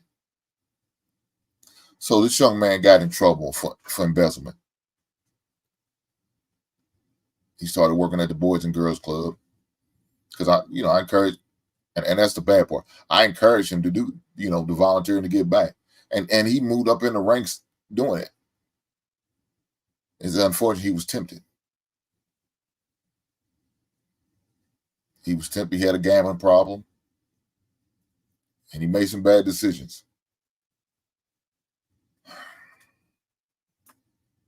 But that's the one that really I can really remember feeling probably the hardest. Now the other one was, they did some dumb shit, got suspended from school, got in trouble at school, was disrespectful to the mother, and we had conversation about it, because it's going to happen. So, young men gonna do what they do. But that's probably the one that most affected me the most, because I not only told him to get volunteer at the boys club, but to be a mentor itself, and hear that story that happened. It really hurt me. But at the end of the day, the same. Not everybody's gonna make it. Not everybody's gonna make it. It's just not for everybody. Not everybody's built for it. And he's so happy. He just wasn't built for it. So that's my experience. Brother Clarence, you there? Yes, sir. Okay. Yes, sir. Yeah, if you can, I don't know if you want to, if you feel comfortable sharing. I mean, look, everybody don't have to share if they don't want to. I understand. I mean, it could be challenging, but if you feel like you want to share, I appreciate that. So, Brother Clarence, you got the floor. I how I would measure success as a mentor would be more what you're giving, because you can't make somebody take what you're giving. You can't make them. Only thing you could do is do the best job you can at giving it. You know what I mean? We all got sons, and so sometimes your son listen, sometimes he don't, right? So sometimes, and sometimes they surprise you and listen. Sometimes they surprise you and not listen. So and that's your sons, let alone people that's outside of your home. You know what I mean? You really don't have no control over what's going on with them. But the best, in my opinion, the best way to measure your success is to look and see what you gave. What did you give this person? How hard did you work to give it to them? That's the measure of success. They may do what they may do, and then maybe 10 years down the line, it click on them, right? It ain't always gonna click right away for some of these dudes, man, that came up in the youth authority, that came up in the youth authority, the foster care system, that came up in a lot of stuff like that, man. So their mind is built around survival, not thriving. We have to get them back onto the thriving thinking, and this and not so much on the survival, because their survival depends on so many different things when they're in that situation, or even when they have a home that's has some dysfunction going on in there, right? So you never know what's going on inside people's homes, man. You never know. So I think that the best thing we can do is to just give it the best way we got it. Give it your hardest, and just try your hardest to give it to them. And really, it's really up to God if they're going to take it and use it and be successful. And have I ever had a mentee fall down? Sure, of course, we all have. Had people that we were teaching and we were really behind them, and then they went left, and then you're like, what happened? I had a person that I was kind of mentoring, but just from afar, a coworker that I was trying to, and he just was so caught up in the rap game. No disrespect, but he was just caught up in the rap game, and we were like new hires on the job. And I said, hey man, you got 2 daughters, right? You got 2 daughters, and young guy, right? 20 something years old, 20 years old. And I said, man, you got 2 jobs. So, but he didn't listen. He was a good dude, but he just was so crazy with what the society told him he should be, that he kept chasing that. He couldn't let it go. And so I saw him like 10, 15 years later. I still was on the same job, and I saw him. He gets out of the car, just like the Up in Smoke Tory. He got out of the car at the gas station. Back doors of this car that was across from the pump I was on opens up, and nothing but smoke came out, right? And this dude walks out, right? I'd seen him in 15 years, right? I said, hey, where you been, man? He said, oh, man, I should have listened to you, man.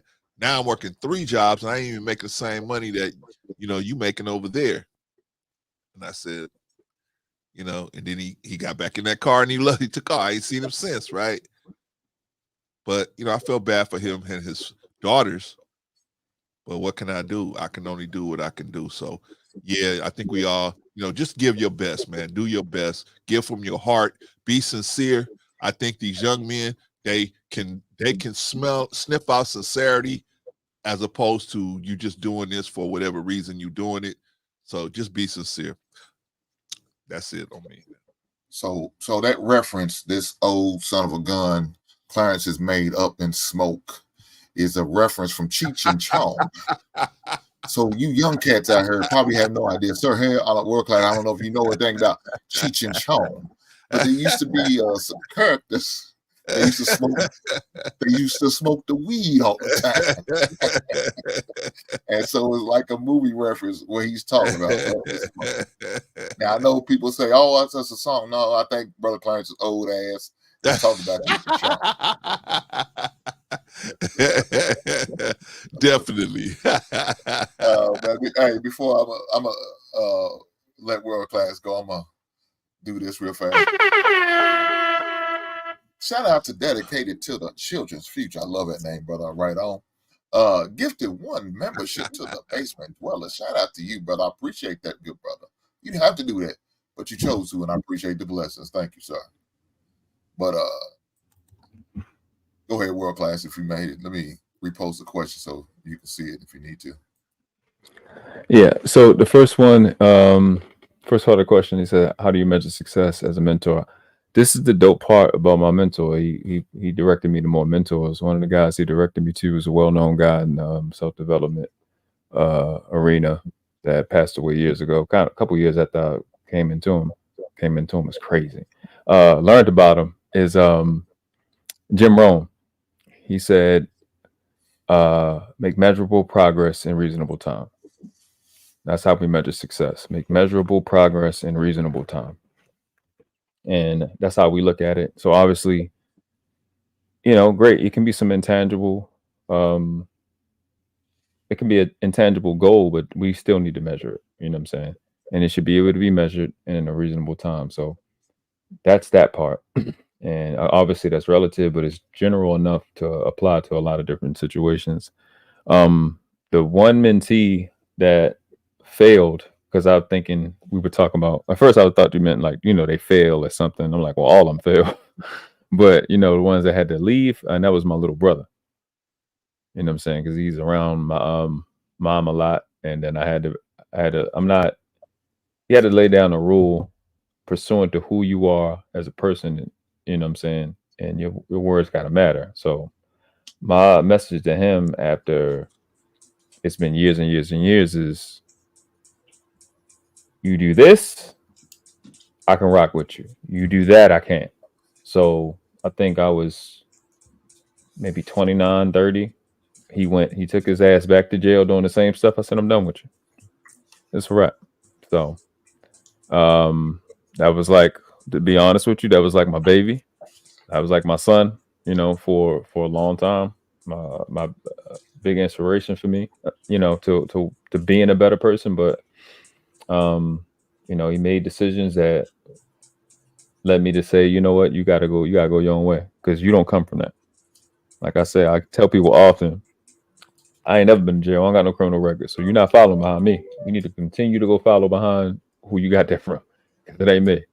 And that's, what I'm saying? That's what my blood came out of the same womb. And that's how I am as a mentor. And that's how I am as a man. I'm not going to play games with my own bloodline. I'm not going to play games with you.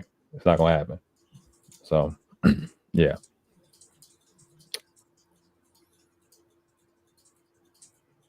You muted me, Hank. You're on mute, Hank. That ain't no good, is it? Man, I'm glad. Thank y'all for mentoring me on get my damn thing off me. This thing full circle, right? If any other brothers want to share, if not, hey, shout out to the chat, man, with the great questions. I appreciate you guys and your participation, and I'm gonna try to make sure that I get to these questions, but I definitely want to make sure I highlight the questions that come to the super chat, because I gotta make they donate money, they blessing me. And they don't have to. So I got to make sure I acknowledge those first.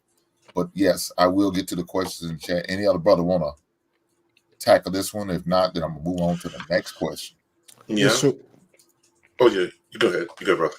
No, was that brother Clarence? No, it's Lee. No, that's brother OMAC. Yeah. So just real quickly, one of the big things is you got to measure how they handle a situation versus how they handle it after you mentor them. This is a huge one that everybody needs to pay attention to. So mentorship is not just them getting stuff or them having one-time success. That's not what mentorship is. That's coaching. Coaching is to get them to a desired outcome once. Mentorship is changing the state of the way that they think to sustain permanent success. So an example is, let's say it could be something small. Let's say you got a young person or some person that they're not vocal enough, and they get walked over, they get pushed on, and you start to realize that they get pushed over and walked on because they don't want to offend anybody. They think that they are going to be angry and be perceived as aggressive, and so in situations where they actually should speak up for themselves, they just choose to be passive and just let people walk over them because they hope that people will see their goodness and then choose to do better. Mentorship is, you have to have boundaries. And you have to be able to go through the same situation and handle it differently consistently. So I say that to say, if you want to measure it, look at how a person handles a situation after you mentor them on a continual basis. Like that shows you whether or not you're making progress, because they're showing that progress and how they handle whatever that situation might be. I just wanted to add that piece. Right. Absolutely. For me, the way how I've always looked at it is this. A lot of young men tend to not know their capacity. They tend not to know their limits. One of the greatest things that I learned by basically being in the Army was learning limits, learning boundaries. I never knew I was capable of doing some of the things that I'm able to do now. I never knew I had that mental fortitude to go through the pain and the struggle of it until I got into the military.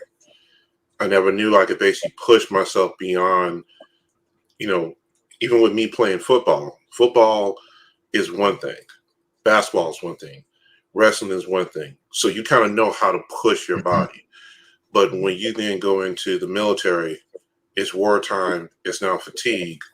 That's a whole nother different thing. That was a learning lesson that's completely, it's priceless. When I basically mentor young men and I talk to them, I go into deep dives with them about asking them, what do you think a man is? What do you think it's going to take for you to be able to be successful? Now, I tend to war game with them as well. And then I flip it on them and sit there and say, so tell me, let's say you just passed away.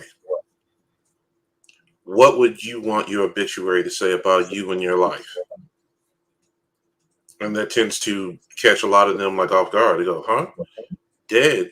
I'm dead? And what would I want my obituary? Yeah. What would you want your obituary to say about your life? Mm-hmm. And then whatever you put down, here are the actions needed in order for that to be successful. These are the things you're going to need to do. So I'll basically work them and say, okay, look, you now died at 90 years old. What do you want to see? Well, I really don't know. I said, well, let's work through it. Would you want to be married? Yeah. I would have wanted to be married. Okay. We always want to take it from the fact of being married once, not twice, not three times. So you're married. You have kids. You're going to have grandkids. You want to own your home. Do you want to have some land? Do you want a retirement home? And basically walk them through those steps and those processes of what it is going to take. Now, the measurement point, like I said, like in my one example, and a young man came to basically live here like with me and my wife for about 2 years. That measurement was him coming from a single parent home of a mother living a alternative lifestyle to where he's now graduated, he's now married, he's now about to welcome his child in the next few months. He's already broke the generational curse that was on him by being a single child. Now, back in the day, sit there and say he's a bastard child. But the niceties of this world now is you don't say that. He's already broken that. He's literally on the path to where by the time he's 35 to 40 years old, he's going to be closer to $100,000 a year. He'll probably have 2 or 3 kids then. So those are solid measuring points. And he still calls and sits there and says, hey, Dad, hey, what about this? Hey, what about that? And then I go ask him. And then I sit and say, hey, look, I'll be down that way. Hey, look, you want to go shooting? He goes, yeah, let's go shooting. And I basically take him to, and then I basically take him to like the range. And so I basically take him on a long distance range. And he goes, why, why are we going to a long distance range? I said, a long distance range is a perfect example of the target you're trying to hit later down the road for your life. I said, so if you can hit this target at 25, 50, then 100, and let's say you veer off before you hit 250. Well, I'm going to show you how. I'm going to basically show you how to correct that. So each one of those functions, each one of those lessons that I basically teach them, help them to stay on target. So for me, that's how I kind of help them to basically stay on track with him, and even my other spiritual son that's here as well. Well, he had a situation where he had to break up, and the woman tried to take his son away from him. And I was telling him the entire time, I said, look, if you don't listen, you're about to lose your son. And I had to kind of get ugly with him about it. And guess what? If he wouldn't have put through his paperwork, 1 week later, she had filed paperwork and he would have lost full custody. But from that point forward, he now gets it. He now gets it. So he's definitely more attentive now, because he's kind of getting the whole fact of the advice that someone is sowing into them. He's now getting it as well. So those are just some of the quick examples. Oh, so you got a couple more questions, and then shout out to Brother Tad for definitely helping the question get noted and highlighted. He said he's not going to let me miss a wording. I'll make sure you're not going to miss these questions unless they get too long. I know that's right. I know that's right. But look, Brother Bro, I'm gonna let you tackle this next one. I'm gonna answer it first though. And this is from the sister via my man Tap. He said, what with each of you say the 3 top areas young boys are missing where they could use mentors? It's a good question. One of the things is I try to instill confidence as one of the top 3s, accountability, and last but certainly not least, finance. Those 3 things that I are my top 3 that I definitely try to make sure I teach them, I talk to them about them, and hopefully they're able to move forward with those lessons. I really hone in on those. Now, if there's other things that I see about the young man that I'll have more emphasis on, I'll talk more, or give more acknowledgement on, I will. But those 3 is just the basic. That's what I would do. Because, man, look, the confidence is very important. It's very important because most of these kids have little to no confidence for whatever reasons. So I try to make sure I build that up first. You know what I'm saying? With building that confidence up, now they feel they could be more accountable. You know, now their finances is going to be where they want to be because they want to be. That confidence is going to help build it up and want to go pursue them finances or learn about finance and learn how to make more money or learn how to manage their money. So those are my top 3. Brother Bolo, if you want to answer next, you can. Okay, yeah. I think those are great. I have 6. I typically give AAA, right? Acknowledgement, acceptance, and application. Acknowledgement, knowing that a lot of the reasons that you're in the position that you're in is because of you. A lot of the times we're quick, the younger youth are quick to push blame outwardly, opposed to looking inwardly and saying, damn, my choices is what got me here. And we have to know that there's ramifications for the choices that we make, right? And in between acknowledgement and acceptance is the growing curve, right? Learning that, to every action has a reaction and there is no comfortability in growth. And then when you walk out that better man, you then can apply what you've learned. The other 3 things that, I believe that we need to instill in the young men are being emotional, vulnerable with one another. There's a lot of young men that hold on to their pain and in silence. And it doesn't make you a weak man, doesn't make you a punk. All these stigmas that are put on men when they talk about, there's times when I call up Sir Hale and I just say, listen, am I off when I did this? And Sir Hale will be like, nah, what you mean? I said, well, just there's nothing wrong with calling up the brother just to get that check, just to make sure you're on kilter. Call Brother Clarence. The other thing is knowing when to ask for help from another man. Knowing when to ask. Because again, what you said, ego is strong, especially in the Black community. The ego is crazy. And there's a big difference between ego and confidence, because ego is something that's driven outwardly, opposed to confidence being something that's inward, right? It pushes out inwardly. And the last thing I would say was is testing your limits, knowing how far you can get. Again, a lot of the times we focus so far into the future and we miss what's right here in our face. And I'll give you a quick story. There was a man leading a blind man, and the fog started to come. And he was like, I can't see. And the blind man said to him, can you see the step in front of you? said, yeah, focus on that. Because we're going to get to where we need to be. But a lot of the times, the things that we need to learn is right here in the now, which prepares us for the future. Good stuff, man. Good stuff. Anybody else want? Because I definitely need to make sure. Thank you, AP, for the $5 super chat, brother. You didn't have to see that, but I appreciate it. And I'm sure the sister appreciates you asking the question to make sure we get a highlight. So we did acknowledge it. Thank you, sir, for the blessing. Yeah. Go Can I ahead. take a swing at it? Oh, go ahead, War Class. Yeah, we can make it an acronym aid. I never even realized I had them three. But accuracy, making sure that you do the research. It's better to measure 10 times and cut once and only measure once and have to cut 10 times. For I, it's identity. Yeah. Finding out who and what you are and why you are. Answering all three of those questions. So like Brother Bolo just said, your limits. My emphasis is finding out what you already are. So you don't have fleeting wants and pseudo needs and waste your time with stuff when you're already made out of that stuff, if not more.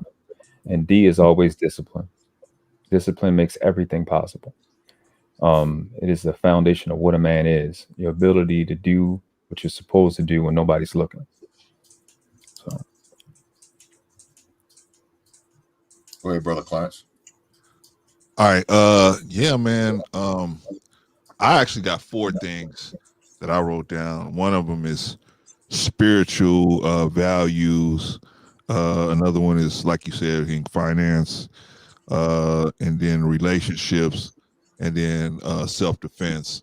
I think spiritually, our young men are broken, and they're not even taught. They're not even, unless they have a religious connection to some or religious order, they're not even told to seek that spiritual equilibrium. And so even though they have the money, even though they have the girls, even though they have the cars, they're not happy. They're not ever able to get to that spiritual equilibrium that will give them the peace that they're looking for, right? And the value system that this world says, you don't need a spirit. You don't need a spirit. Just get money, right? That we got. Unfortunately, our young men have taken that too hard, literally, where we could have a woman go into a hot dog stand and a man get mad, not because she touched him or hit him or anything. He got mad because she was speaking to him in a way that he didn't appreciate, and he turns around and hits her. Then the son comes in and unalives the guy. I mean, the whole situation could have been avoided, right? But but on both sides, a lot of our young men don't have the critical thinking because of the value system. We don't have the critical thinking skills to be able to consider, say, hey man, if I pull the trigger on this dude, I may do 20, 30 years in prison. Or if I hit this lady, somebody may exact revenge on me. We don't even use that. That's the first one. Then the finances, right? In the finances, we've been told, once again, from the value system of this society says to us, how you get it is how you get it. It don't matter how you get it. If you work for it, you a sucker. Because if you got something I want, I could just take it from you. I just steal it from you, right? This is the might makes right situation that we living in with our young men, and we gotta change that, because they think, hey, if I got enough bullets in my weapon, then I can take what you got, and that's killing us. But the finances, we got to learn how to create finance in a proper way, in a way where we're not going to damage or destroy another person in the process of doing that. And that creates empathy in us, helps us grow spiritually. Relationships, we are doing horrible in relationships. Horrible. I mean, horrible is a nice way of putting it. We are. My son was had to recently go to family court over his custody of his daughter, and We've been going through this for 5 years. Everything that happens with the girl's mother, with the baby's mother, they give her another chance and another chance and another chance and another chance. She didn't come on this day. She didn't do this. She didn't do that. They give her another chance. So we still going through it, right? She don't even have a lawyer. They're using my son's lawyer, right, to try to mediate the situation. But here's the thing. That's the situation you in. That's the situation. So if we know that's the situation, let's impart on our young men how to avoid these situations, because a lot of us, I'm gonna just be real with y'all. A lot of us trying to compete with them to get into, be sexually selected for these women. And so we don't say nothing to them. Even though we know game, we just say, he ain't gonna listen no way. I ain't gonna even say nothing to him. When in reality, we should be trying to educate them and not competing with them or hindering them just so we can compete with them for the females. And the last thing is self-defense. Our young men don't even know how to defend themselves without pulling a weapon out, and they don't even know how to use a weapon right.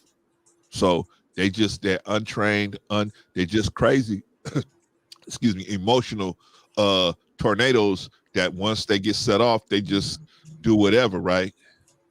And they end up spending 50 years, 20 years in prison for just getting mad at somebody. They don't know how to separate getting mad and then, okay, now I'm going to decide what I'm going to do in a civilized manner, right? So this is the things that I feel that those are the areas that are like need to be addressed right away. A lot of our young men don't even know how to defend themselves if somebody jumped on them, did something to them, whatever, right? Then especially these young ones, right? They go to prison because they pulled the trigger on somebody they shouldn't have pulled the trigger on. Now they're doing 30 years. And since they're a murderer, they put this little guy in there with all these murderers, and guess what? You know, they're on the business end of somebody's reproductive organ, right? And who wants to deal with that as a grown man? So that's why I would say those four things, in my opinion, are critical areas. But there's so many more. But those are four critical areas. Yeah. I would say, go ahead, brother. I'm sorry. I'm gonna break it down into two parts. The first part is going to be Christ, confidence, critical thinking. First of all, if we are not teaching these young men whom Christ is, if we don't give them that structure as early as possible, give them the structure as well as them see us walk it out as well. It means nothing to this generation if you squawking about it, but yet they seeing you, like they're basically watching you get drunk, get high, chase women, have children in this house, children in that house. Okay, they can't, they can't get behind that, because what's the point to them? So they're gonna basically view that as us being a hypocrite. Confidence. Many of them don't have confidence. It is, for them, being confident is basically wearing $200-300 Jordans and clothes like that. That's supposedly making you confident. No, you just spent a lot of money foolishly on top of it. Then the critical thinking. Critical thinking, it is such a big thing, because critical thinking will, quote unquote, slow you down, but slow you down to move faster. If you have critical thinking, that means you're going to process the situation. That means you're just not going to jump off the mark. You're just not going to say anything. You're going to sit back and see exactly what are my options. And that is not being taught to them, because when they are being raised by a bunch of single mothers, you have to understand what most single mothers do is a emotional brain processing. So that's why you see so many of them completely, unhinged. My second part is VLD, volume, language, distance. Now, when they get into this part where they're not using critical, like they're not doing any critical thinking, that's why they get into the altercations that they do. VLD stands for volume, language, and distance. You can always tell when a fight is about to kick on off. The volume goes up, the language gets more harsher, and the distance starts getting shorter and shorter and shorter. But the main problem nowadays is that these young cats, when things get remotely sideways pocketed, they're pulling out a gun. And then some of the real stupid ones, they don't put a switch on a Glock now. Now, mind you now, semi-automatic is actually pretty decent in accuracy up to 20 yards. You put a switch on it, it's not accurate at all. You're gonna wind up killing everybody else besides the person that you want to shoot. As crazy as that is. So the whole point of getting them to slow it down, to have that mind of Christ, to go, this is not the way how my dad, this is not how my spiritual dad worked, my Father in heaven. You have not seen you have not seen your father, you have not seen your mentor move like in that way. Okay, I may need to approach this situation differently. You got to give them examples. These young men nowadays don't care about anything until they know you care about them. So we have to be willing to show them how much we truly do care. Even if that means we have to check them along the way. They may get upset, but more times than not, even when I've had to check some of the younger men that are around me, they come back and they go, you know what? Hey, Pops, you were right. No problem. Hey, look, you don't need to apologize. I just want to make sure you were straight. We dapped and, and we left it alone. And that's the things that we got to do.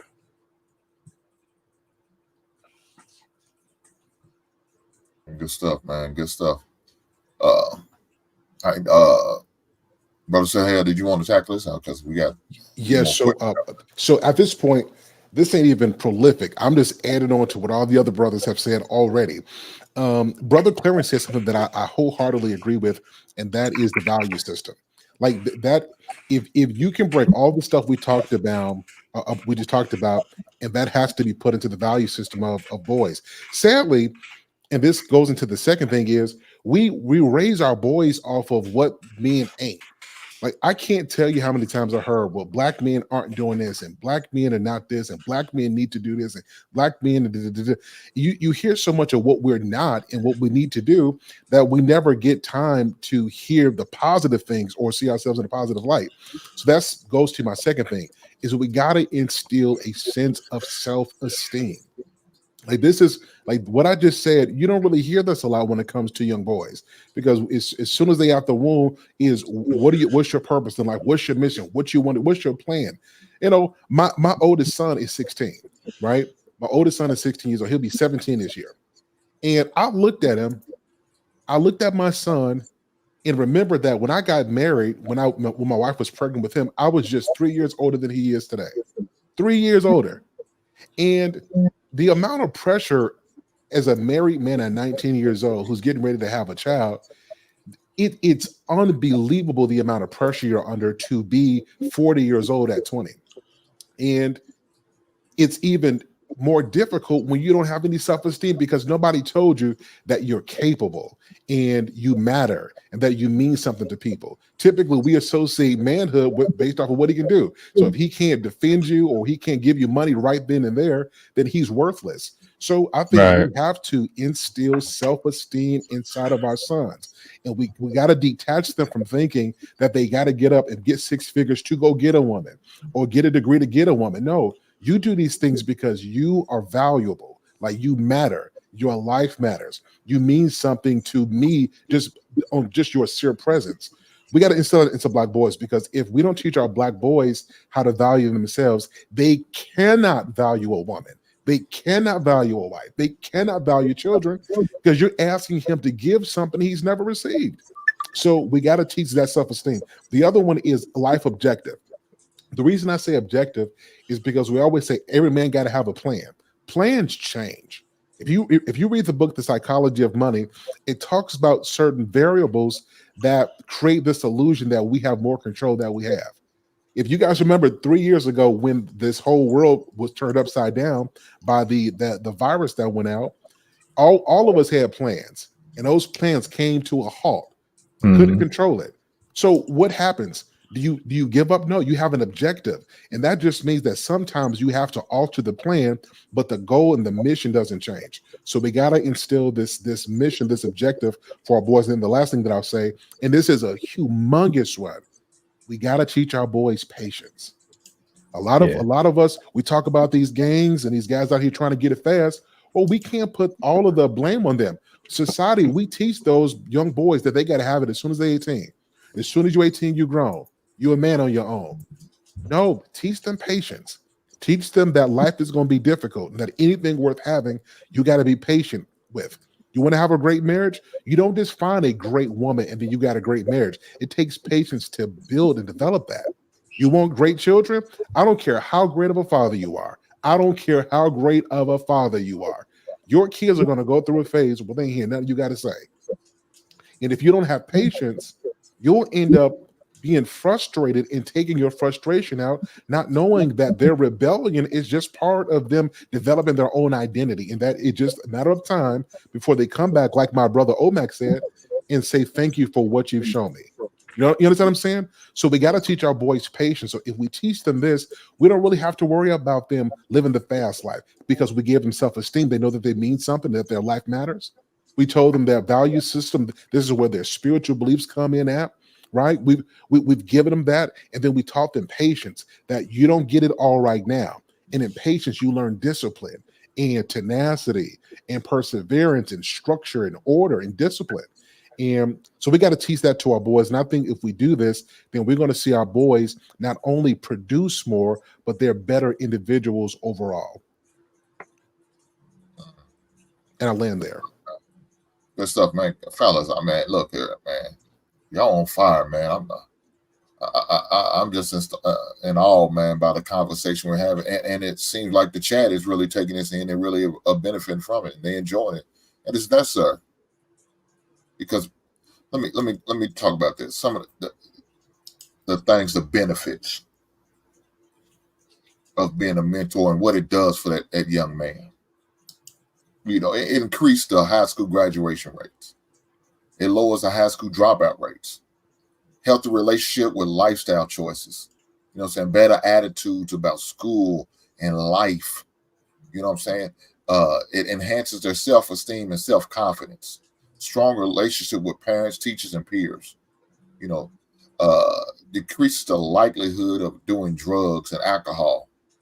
You know, little stuff like this it just shows how important, you know, being a mentor and mentorship is for our young Black men. They need this. They definitely need this, man. It is, you know, I've seen somebody said, you know, I would do it, but it's hard. Yeah, it's not easy. Yeah. Life's not easy, right? We know this. But guess what? Sometimes you got to do things that's going to challenge you. It's going to make you better. It's going to make you stronger. Sometimes you got to do things you don't want to do or you feel uncomfortable doing. I don't always want to go and after work and donate my time, an hour or two of my day when I could be come home, take a nap, chill, watch, relax, watch a game. I want to do that too, but at the same time, I know there's a bigger picture. Because at one time I might miss out on the opportunity of sharing with a young man that's going to change his life forever. And I don't want that on my conscience. So I'm going to keep on keeping on doing what I got to do. Do what I got to do.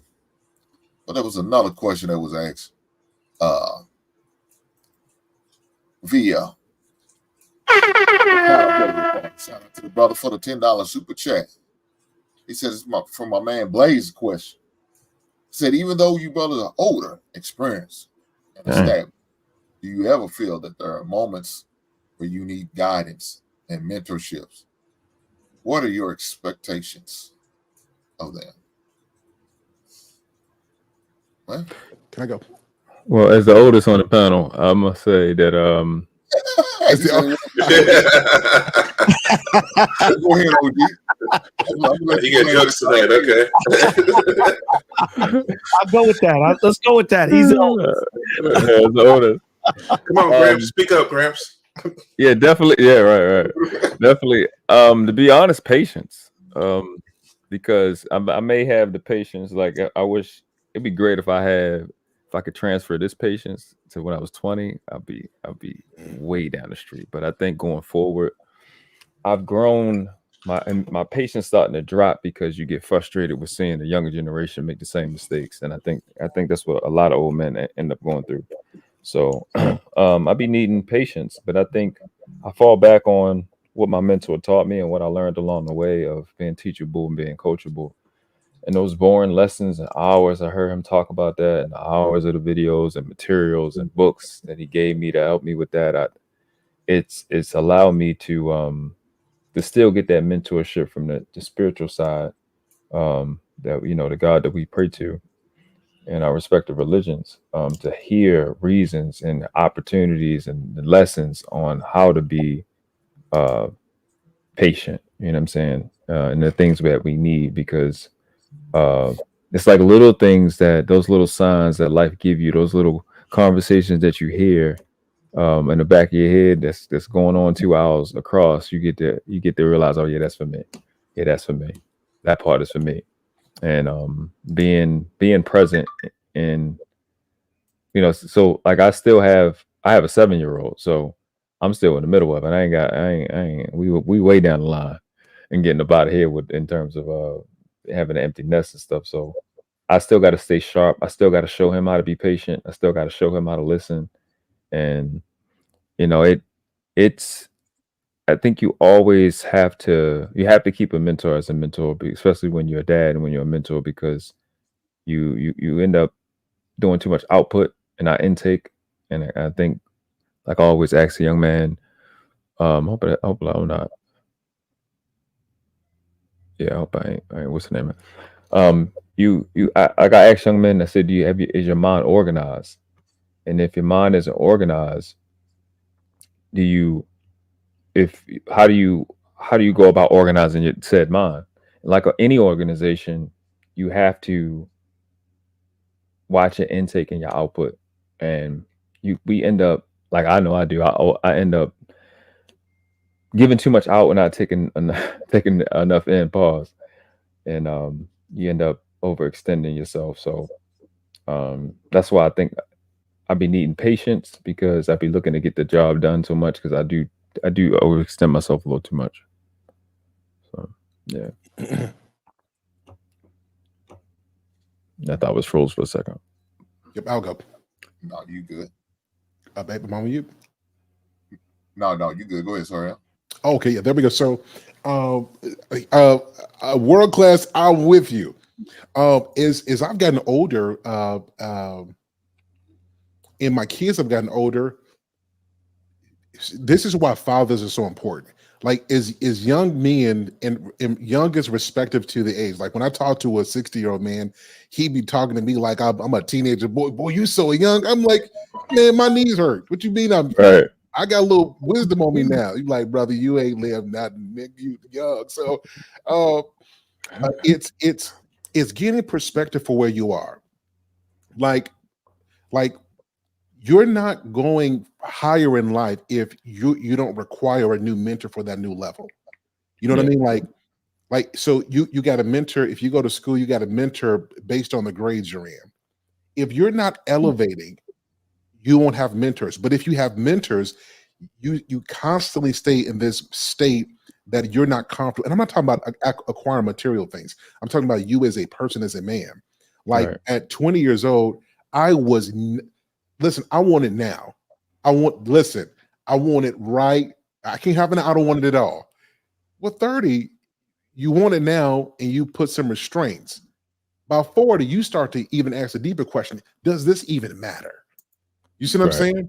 And when you have mentors can help you to literally save yourself of 10 years of stress if you just listen and say, you're taking a wrong route. You're trying to have the results of a 30-year marriage in year 2. It's not going to work. You're trying to have the perfect children. It's not going to happen, right? You want to be rich at 25. It takes work, takes discipline. So when you have a mentor, mentors help you to slow down and they don't just give you the answers. They make you see the big picture, right? I give Yes. this real thing. So today, I just met somebody, one of my corporate leaders at work, the real today. And my question to them was, when you do what you do, what do you look at? Right. So you have people on a job, right, who they have this particular position and they focus on this thing. If you're a leader, though, you can't focus on one minuscule detail if you want to be successful. You got to see what other people can't see so you can plan. And in order for you to see, you got to slow down and see what's really there. And I think that this is what men, as you get older, we all have to have. Like, you can't be so focused on the minuscule things because you can't see the bigger picture. And the bigger picture is where all the lessons you've learned, all the wisdom that you've developed, that's when you can really pour into people, when you see the grand scheme of things and you're not just irritated and agitated by the small things. So yes, I still have mentors today. And for big decisions, I'm going to make my own. I'm a grown man and I pay my own bills. But for big decisions, I consult, because I didn't come to this earth by myself, and I'm not going to get through this earth by myself as well. So, amen. Amen. Well, let me say this. I know brother Hell has to drop her shortly. I want to say thank you for coming. Me and Sir Hale had a conversation. He sent me a message. Matter of fact, he sent me a clip of one of the sports shows I did, and it was the question of, what was Lamar thinking? Okay.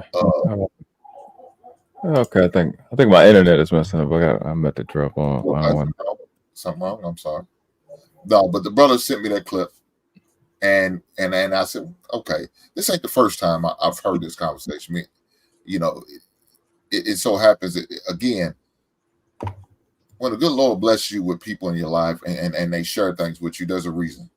Like I said earlier, I was going to collab with Grace to Grace about doing a thing about mentorship, and I reached out to Brother Bolo, and he said he wanted to be on the show. So that already came up. We talked about it, but like I said, Brother World Class says something about that. Him and Sir Hale talking about doing a show like that. I'm like, cool. So that's what I'm saying about things like that happen again. So when Sir Hale sent me that clip, I'm like, man, I thought about it. And then we talked on the phone, and I told him, I said, man, look, I'm struggling. I'm thinking, should I stop doing the thing I do on Wednesday and just go into field more sports? Because I talk about this other stuff on everybody else's shows that I'm a part of. But then I said, man, but I love giving back to these young men. And so shout out to Brother Hale for talking me through that conversation and making me see something a little different. So Brother Hale, with that being said, you inspired me, because so now I had another day of sports. So I'm gonna continue to do my thing on Wednesday, but I had another day of sports. I'm gonna do it on Thursday. So Thursday I'm starting in the month of March. I'm gonna start talking about sports 2 days a week and have my grown man conversation still on Wednesday. I'm not gonna let that go because it's too important. Conversations like this is way too important to let go or put off or rely on somebody else, and I can't do that. Amen. So if you want something done, you got to do it yourself, right? That's the old saying. And so that's Hink, why you're doing it, brother. Yep, you're doing it. Yeah, Hink, you definitely doing it, man. Salute to you. Thanks for having me on the show. Everybody support Brother Hink. Like, this dude, like, we see him online. Like, Hink, like this Hink. I'm gonna just brag on you for a minute, and I'm not just saying something to be nice. I'm telling you the truth. You've got a patience about you and a genuineness. If people don't know you, they don't know you. But you got a real genuineness, man, and a genuine care about people and very down to earth. I'm hoping that more people would not only consume your content, but get to know you as a person. Because if there's something else we need in the world, is we need men who are patient and who care. Like, if we get off this, make 6 figures, be the top 1%. Yeah, great. Do you care about people? We need more men who care about people, who are willing to sacrifice and to speak truth and don't care who don't like it, because we're looking at the bigger picture. So I want to salute to you as my big brother. Salute to you and what you're doing. I love your show. Anytime you need me to support and I can, I'll be here, man. From the bottom of my heart, appreciate your brother, and thanks for having me on. All right, so peace. Nice seeing you, brother. World class, Bolo, Bro Clarence, OMAC. God bless y'all. My G. Go ahead, brother OMAC. If you want to answer the question, let me pull it back up so you make sure you see it. Yes, I still have mentors that I still submit myself to, because look, I don't have all the answers. I just don't. And there are a group of older men who I do communicate with, that I do talk to, that look, that if I'm having a bad day, they can basically reach out to me and talk to me, whether I'm having trouble with family, business, or something got basically put into their spirit to call me. They call me and we talk. You have to have that, because like for me, my father died when he was 46 years old. So I'm now past my father's age. So it isn't like I can call my dad. It isn't like I can call my grandfather. He died years ago as well. Both grandfathers and both grandmothers, both on both sides of the fence, are passed away. Out of all the children, I am the eldest. I am also the first one that ever make six figures. I'm the first one to be married longer than my grandparents were married. Sitting there having 4 kids, 2 boys and 2 girls. Then the struggles of life, business, there's family issues with health and everything else like that. Yeah, look, I want to be honest. There are some days that you wake up, and like I said, I'm gonna wake up at 4 o'clock in the morning and I'm gonna go work out. I'm gonna wake up, go off to the side, and then I'm gonna pray. I'll be honest, there are just some mornings I'm struggling. I'm be honest, I'm just struggling. But that's why also that prayer, that relationship with prayer is there. That's why there's a relationship with other godly men in my life who can sit there and see when I'm basically having a hard time. They can put their hand on my shoulder, even though they're considerably a lot smaller than me. But I've seen their walk in Christ, and that I look up to them, that even though they're 75 or 76 years old, and they're still spry. They still got the movement, they still got the heart, they still got the compassion to where they pour into me and understanding, hey, look, it doesn't look like things are going good today. Hey, what's going on? Or one where it gets that part where it does hurt that bad and you really can't say anything, but they can take you by the shoulders and just say, it's okay. And then they can give you a hug, and then it's all right. And then they can look you in the eye, they can give you the guidance that's needed, and say, look, I'm gonna pray with you. You want to bounce some more ideas? We're gonna fight through this, we're gonna work through this. Those are the things that are needed. And look, at every stage of your life, you're going to need mentors. You're going to need those men who know a little bit more about life than you do. The last thing that I ever want to be, OMAC does not want to be the smartest man in the room all the days of my life. I do not want to be.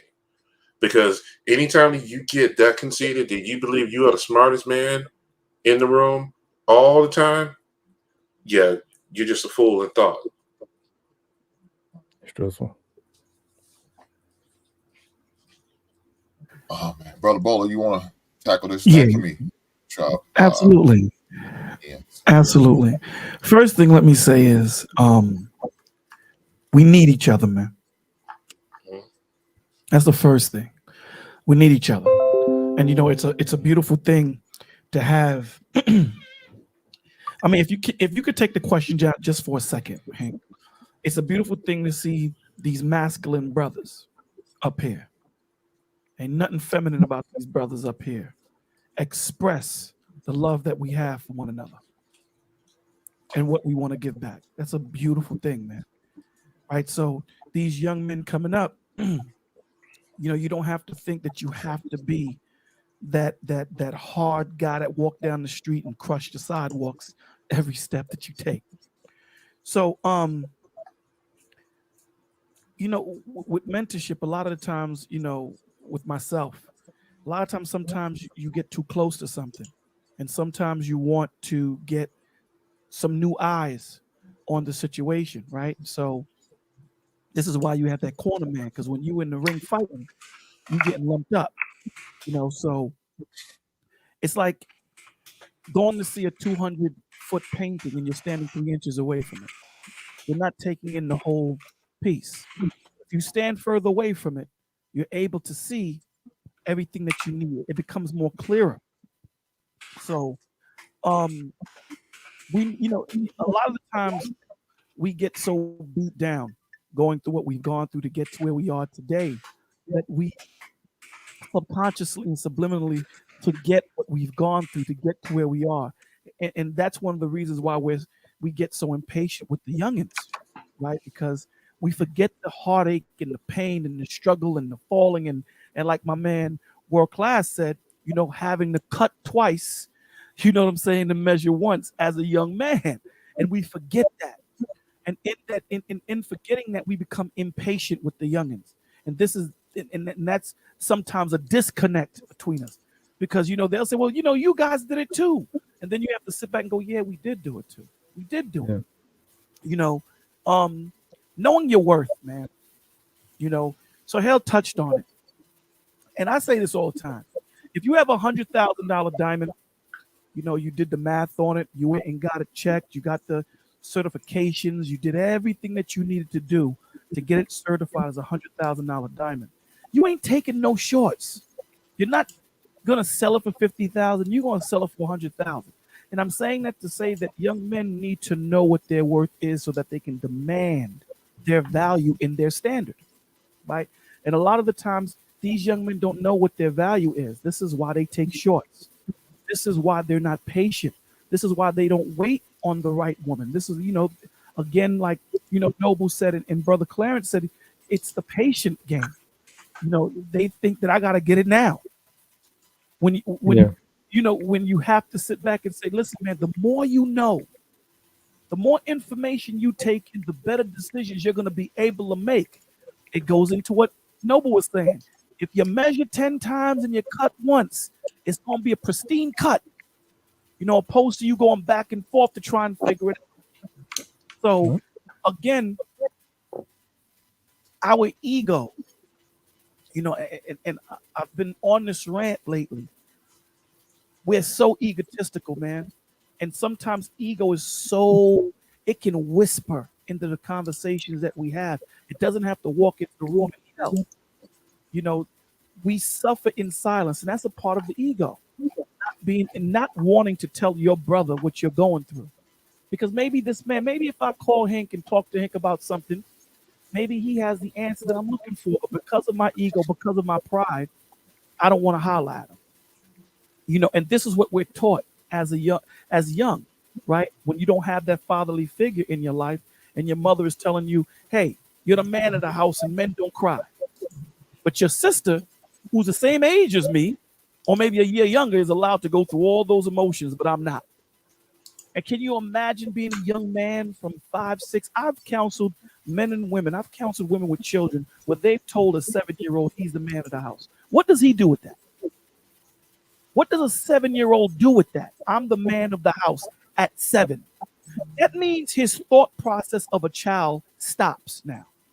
Now he has to take what he's learned at 7 and apply that to this grown man world out here. And it doesn't equate, right? The math ain't math, and you're on third base with a hockey stick. So absolutely, we never stop growing. We never stop needing someone to help us measure. We never stop needing someone to help us make sure we're on the right path. This is the reason why Christ tells you, forsake ye not the assembly of one another. Why? Because many eyes on a situation, you might give me a better way of doing something. OMAC might say, yo, Bolo, I seen what you was doing, but do it this way. See how that works.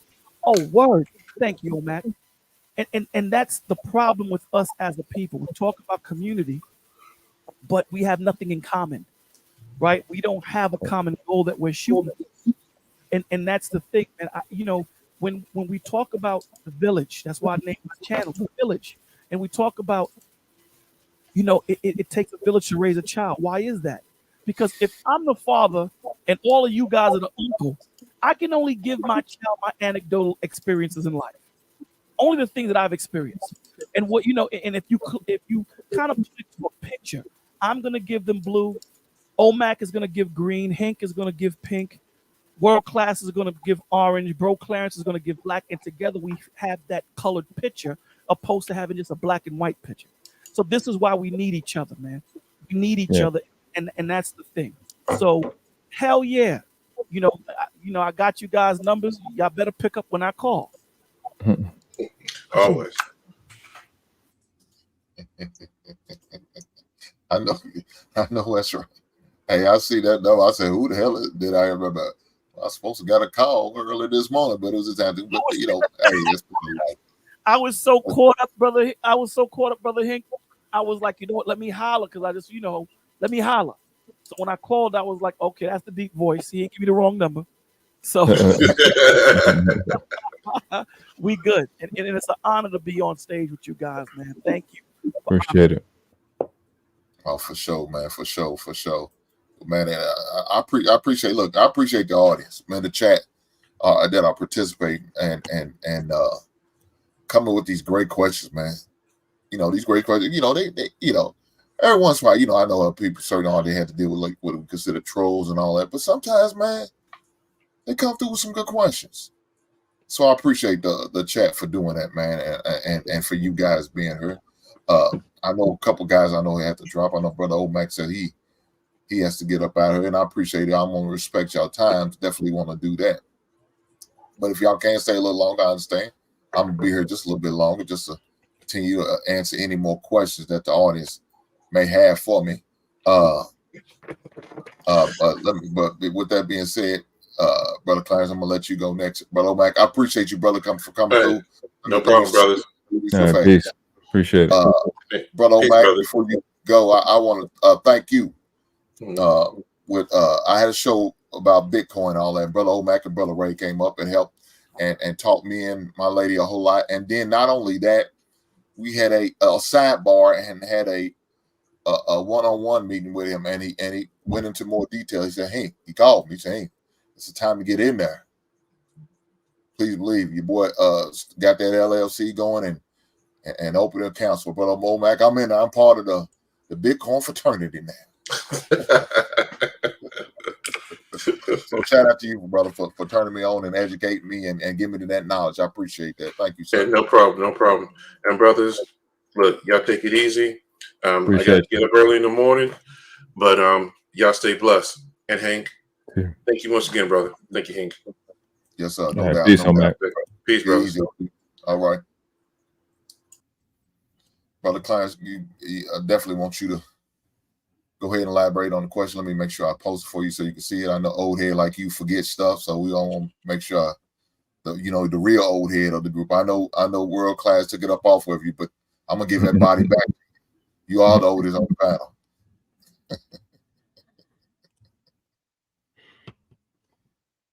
Even though you brothers are older, experienced, and established, especially Hank, do you ever feel there are moments where you need guidance and mentorship? What are your expectations of them? Okay.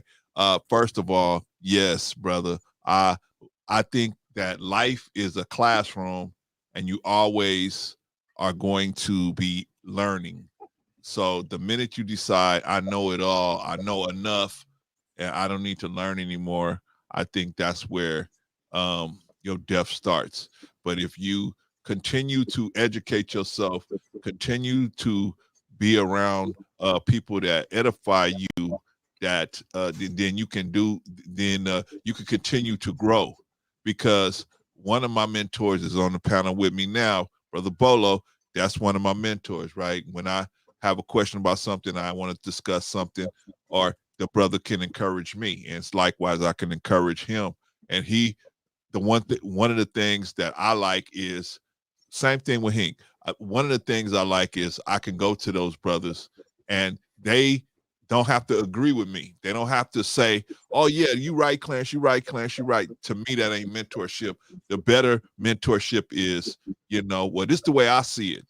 And then I can learn from Bolo, I can learn from Hink, I can learn from World Class, I can learn from any brother that's gonna be honest with me and say, nah, Clarence, that don't sound right. You know what I mean? And that is how we grow, is as we got to be, number one, humble enough to take correction, and then wise enough to put it to use. And so if we always are seeking right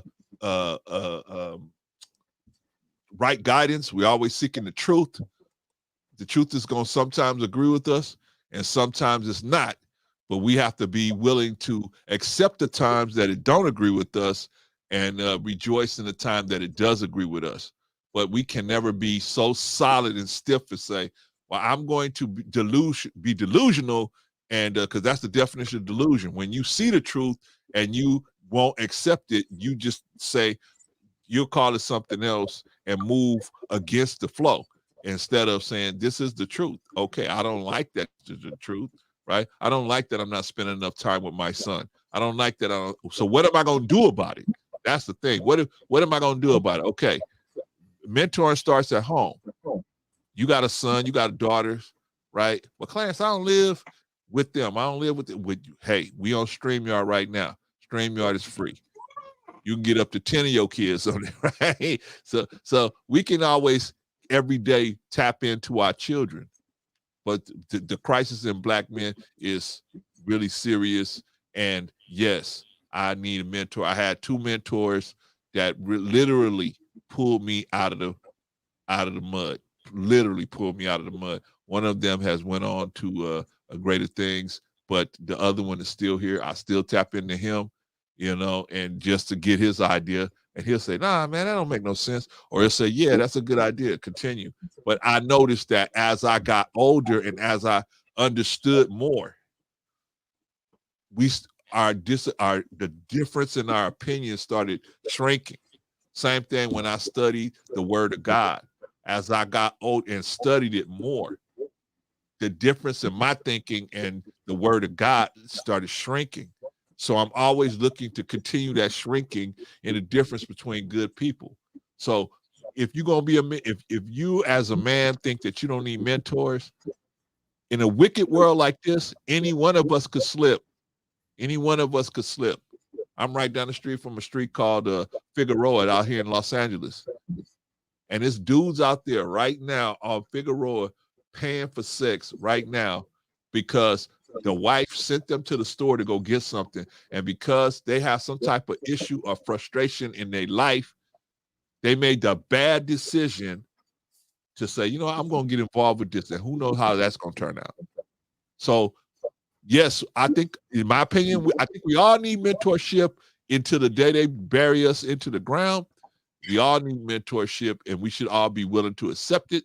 And then, because we got to, like I said, we have to accept also that this world is wicked. It is a war against Black children in particular, not exclusively, but in particular, Black children are in the front of the line and Black boys are in the front of that line. So we have to step back in and try to mentor them. And at the same time, we got to be, if we're going to tell them when they wrong, we got to be willing to be told when we're wrong. Good stuff, brother Clarence. I appreciate that, brother. I definitely do. And can I say one more thing? Can I say one more thing, Hick? One more thing. Go ahead. The last thing I want to say, okay, we as men, we as grown men, we are through this wicked society, we are promoting that the number one thing that our young men should be concerned about is being sexually selected by women. That is what we are promoting. Like we come out here and say, hey, I got this many women, I have this many experiences, I got this money, I got this, and all of the different things we talk about puts us in a place in this hierarchy that women can use to sexually select. And what I'm saying is that should not be what we should be striving for. And we as the grown-ups have to start promoting that, hey man, you ain't got to compete with nobody. You can be the best you can be, and then women will select from, if they feel in your vibe, they'll select you. If they not, that's good. You don't want to get involved with, there's men down at the family court right now, men at the child support court right now, because all they had in common with somebody is the fact that they want to have sex at the same time with each other. So let's stop promoting the idea that sex is the ultimate goal, because that is a European philosophy. That's it. That's it. Right. Right on. I didn't know you was going with that, but right on.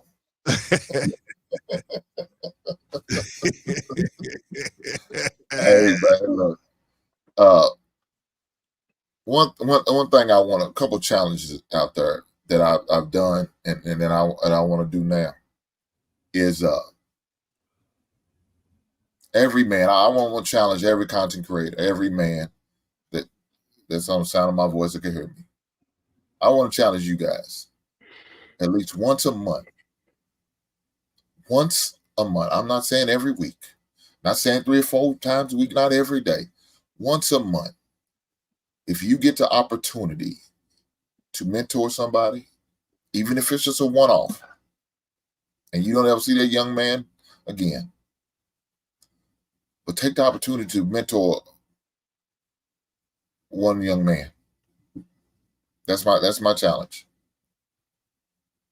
I'm gonna challenge you, and hopefully that mentorship could turn into a relationship for you and that individual, and it could continue to happen for you guys. But if not,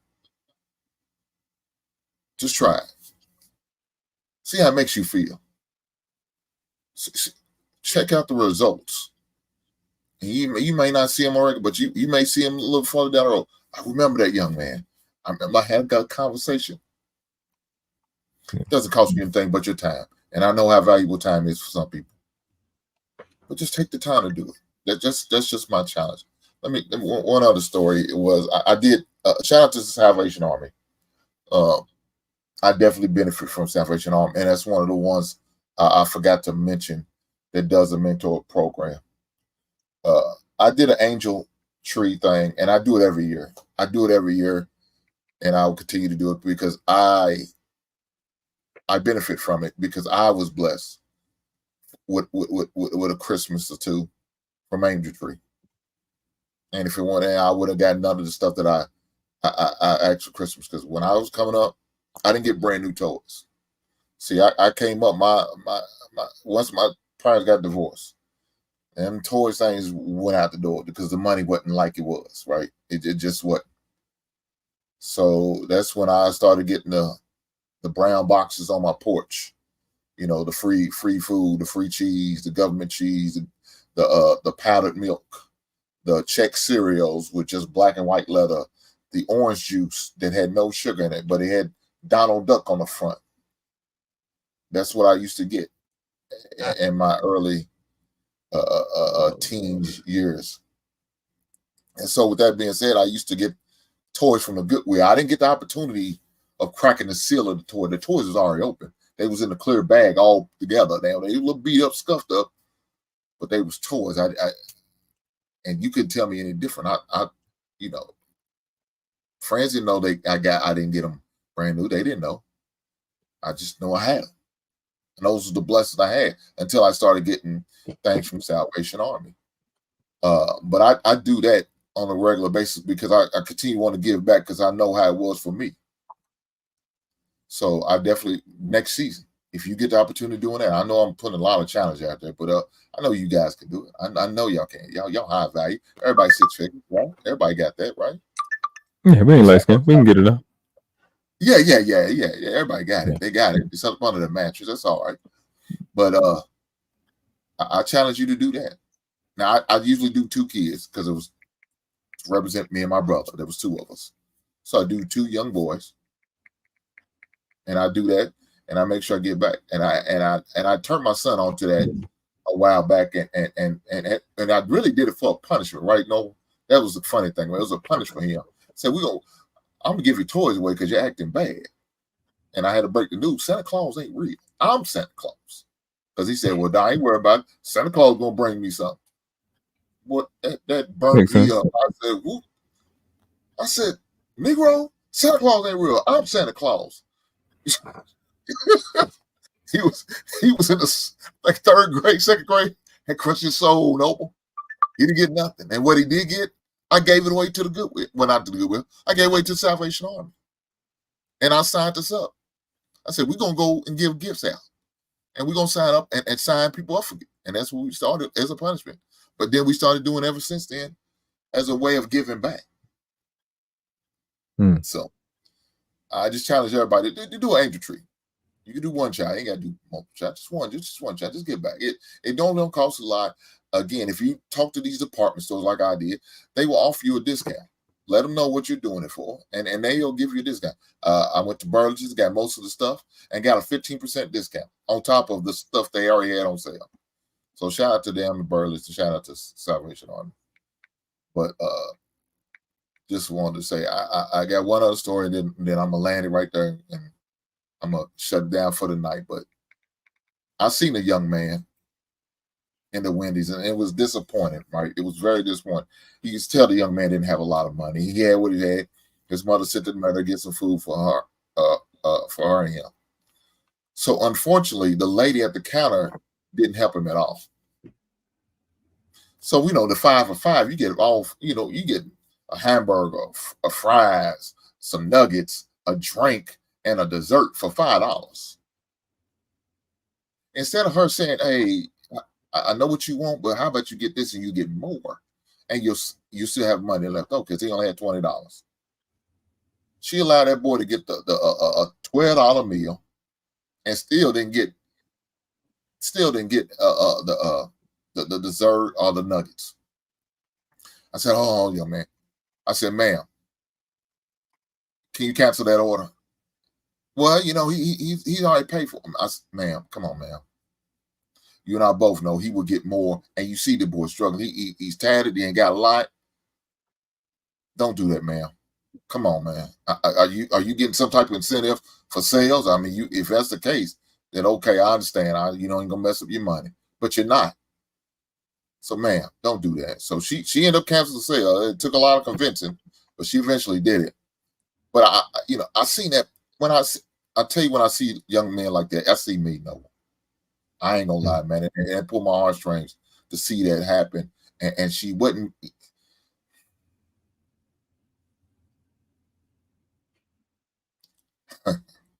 Man, Take your time, brother. Take your time. But Bolo, man, we gotta do better, man. Let's just get to the story. We have to do better. Who's going to take care of us better than us? Yeah. Who's going to love us better than us? Absolutely. Who's going to understand it more than us? We are. At the end of the day, we could say that, but at the end of the day, we got to make sure we take care of each other. Yeah. So to allow that young man to go out like that, and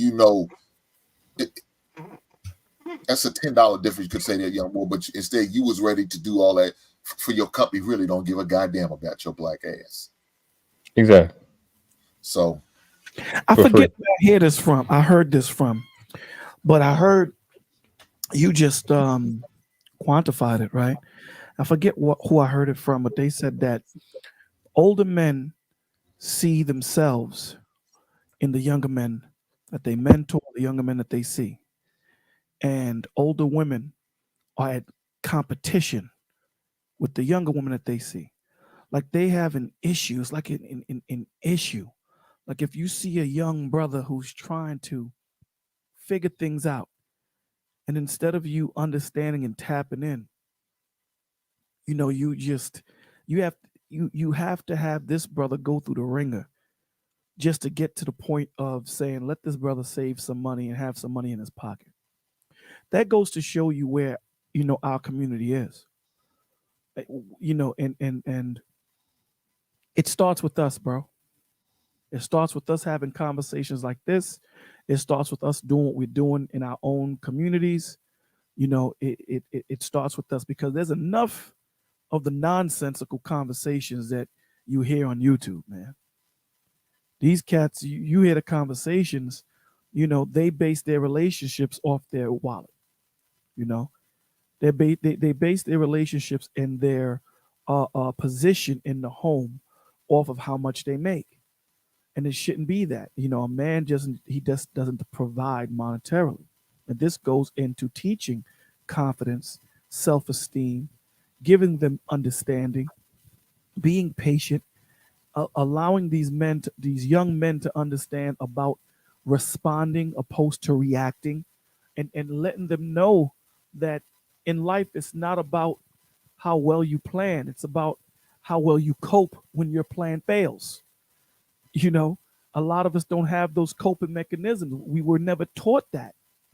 You know what I'm saying? So, we're only taught that if things go right, but we're not taught about if things go wrong. And I believe World Class touched on that earlier, that these are the things that these men, critical thinking, knowing that the math doesn't add up. As Brother Clarence said, you do a crime that takes 30 seconds and you get 50 years. The math don't add up.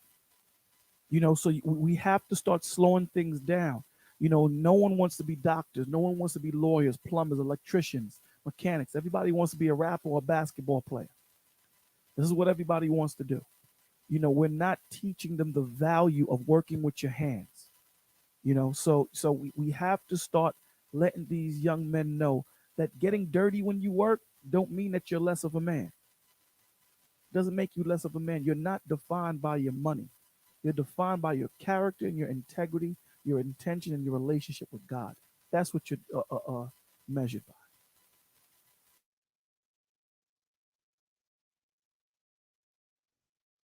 Absolutely. Muted, man. You muted. Oh, you muted. I thought it was me at first. Oh shit. You right. My bad. I'm tripping.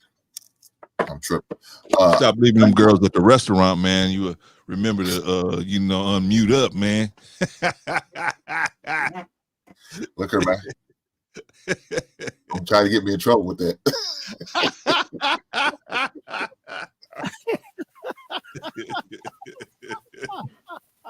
Man, Clarence, why you won't take it there, man? We was having such because I love that. I love that saying, man. I love that saying. I think it's so right to the point, right? It's just like, you don't have to be disrespectful or nothing, man. Just, hey, leave it right there, man. If it's not going good, have a good life. You know what I'm saying? Walk away. Take some breadsticks with you. Noble said get a water to go. Yeah. Take the menu so you see what you're gonna get when you come back and stay for real. And I'm taking one straw. Hey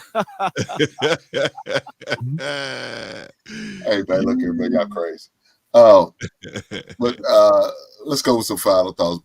Brother Clarence, since you already got the party started with the jokes, go ahead. Well, first of all, man, I'm honored to be on the panel with everybody up here, man. Shout out to World Class, shout out to Hank, shout out to Bolo, Sahel, and OMAC, and any other brother that wanted to come up here and just got in kind of late. I'm sure you're gonna have your chance to come up here and tell your thoughts, and we'll get a chance to listen to what you got to say too, man. So it ain't just, I guess, just us gonna be up here. I mean, I'm sure it's gonna be a plethora of different brothers who got good ideas, who got solutions to this situation. And I think, I already told Hank in the back chat that this is something we should be doing every month. You know what I mean? And just as brothers talking about how we can, or giving each other solutions and suggestions of how we can do stuff. Right. I learned a lot from Hank saying about the Salvation Army and Boys Club and all that. Reach out to some of them, see what we can do, But my final thoughts on the whole situation is, man, nothing's gonna change unless we as Black men change it. As far as our young Black men, who crisis is that's a nice word. That's a nice way of putting it. They're actually at critical mass where it's just terrible, and they're up against the wall. And the plan that the government of the United States has for them is, hey, if they can't act right, even though they don't teach them how to act right, but they say if they can't act right, we're just going to build more prisons. And so that's why over half of the prisoners in the United States are black, right? Black men, excuse me. So therefore, to turn that around and to fix our community, and our communities are paying for it. Our communities are paying for it. Our young men are paying for it. The girls are paying for it, because where are the men to protect them when the diddlers come in to the community, when the the people that want to take advantage of the women come in, the abusers, the violators? Where are our men? Our men, some of our men are in prison. Some of our men are strung out on drugs. I mean, it's a whole plan, an organized plan to keep our the numbers of strong, decent black men at bay. So it behooves us as a community to see it as a critical situation and jump in there. And I'm talking in particularly the men, not so much the women, but the men. It's up to us to reach back, because, like Hank said, we've all had. I think World Class said the same thing. We all had issues when we were coming up, and somebody stepped in there for us. So, we could do that. Shout out to Mr. Lee. Mr. Lee used to take me to the basketball games, and my father was working. I didn't have a way. He would just squeeze me in the car some kind of way, right, with the other players, right? So shout out. There was always a man out there, and we can acknowledge the women sometimes, but the men, we just don't acknowledge them. And so let's work together to try to make things better. At my channel, we're trying to do some things to try to put that together, try to get a facility. If you're interested in helping us, go to my page and you can see a GoFundMe where we're trying to raise some money to try to get a facility where we can teach the young men in home. We can put them in a van and bring them over there, sit them in the classroom. We have a classroom part. We have the workout area part with the mats and the punching bags and all of this stuff, so they can work off some of that aggression. We're trying to do it.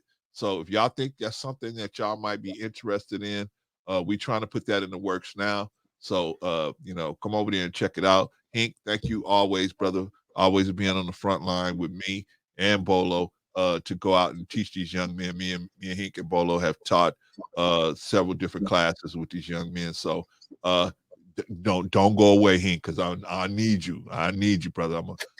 We're gonna try to get it started back up. But anyway, man, thank you for having me, man. Anytime you need me, just like whenever I call you, you're available. I'm available, brother. Just let me know. I got you. I appreciate you. Thank you, brother Klein. Thank you, brother Klein. Yes, sir. Brother Bolo, you up Yes, to sir. See, Yeah. There's a few things I want to say. We need to stop looking at things through a tunnel vision. We need to have a panoramic vision. We need to take in the whole view, see things from different perspectives, so that when we do make that decision, it's the best decision for that moment. We need to get rid of our egos. When we look at the acronym of ego, it's exiting God out and doing things on our own. And we need to get back to that relationship, that spiritual relationship, and allowing Him to lead us. We need to learn that movement doesn't mean progress. A lot of the times we think movement is progress, and it's not. A lot of us, especially the youngest, that we've healed broken, right? And we need to go back to those traumas and those experiences that they've experienced, and not be afraid to go into it and actually correct it. And don't get it twisted. Every chapter that we close may not be a happy chapter that we close, but it's a chapter that's dealt with and a chapter that is closed, and it no longer hinders you from growing. And last, but certainly not least, your presence deserves your attention, but your past requires your understanding. There's going to be a lot of things as we go day to day that, we need to be cognizant of. But when you get home and you're able to relax and go into your mind's eye and actually prepare and learn from what you've learned, from your past. It's going to prepare you for your future. We learned from the past. It just is what it is. A lot of the people don't understand that we live in the present, but we learn from our past. So, with that being said, guys, thank you for having me.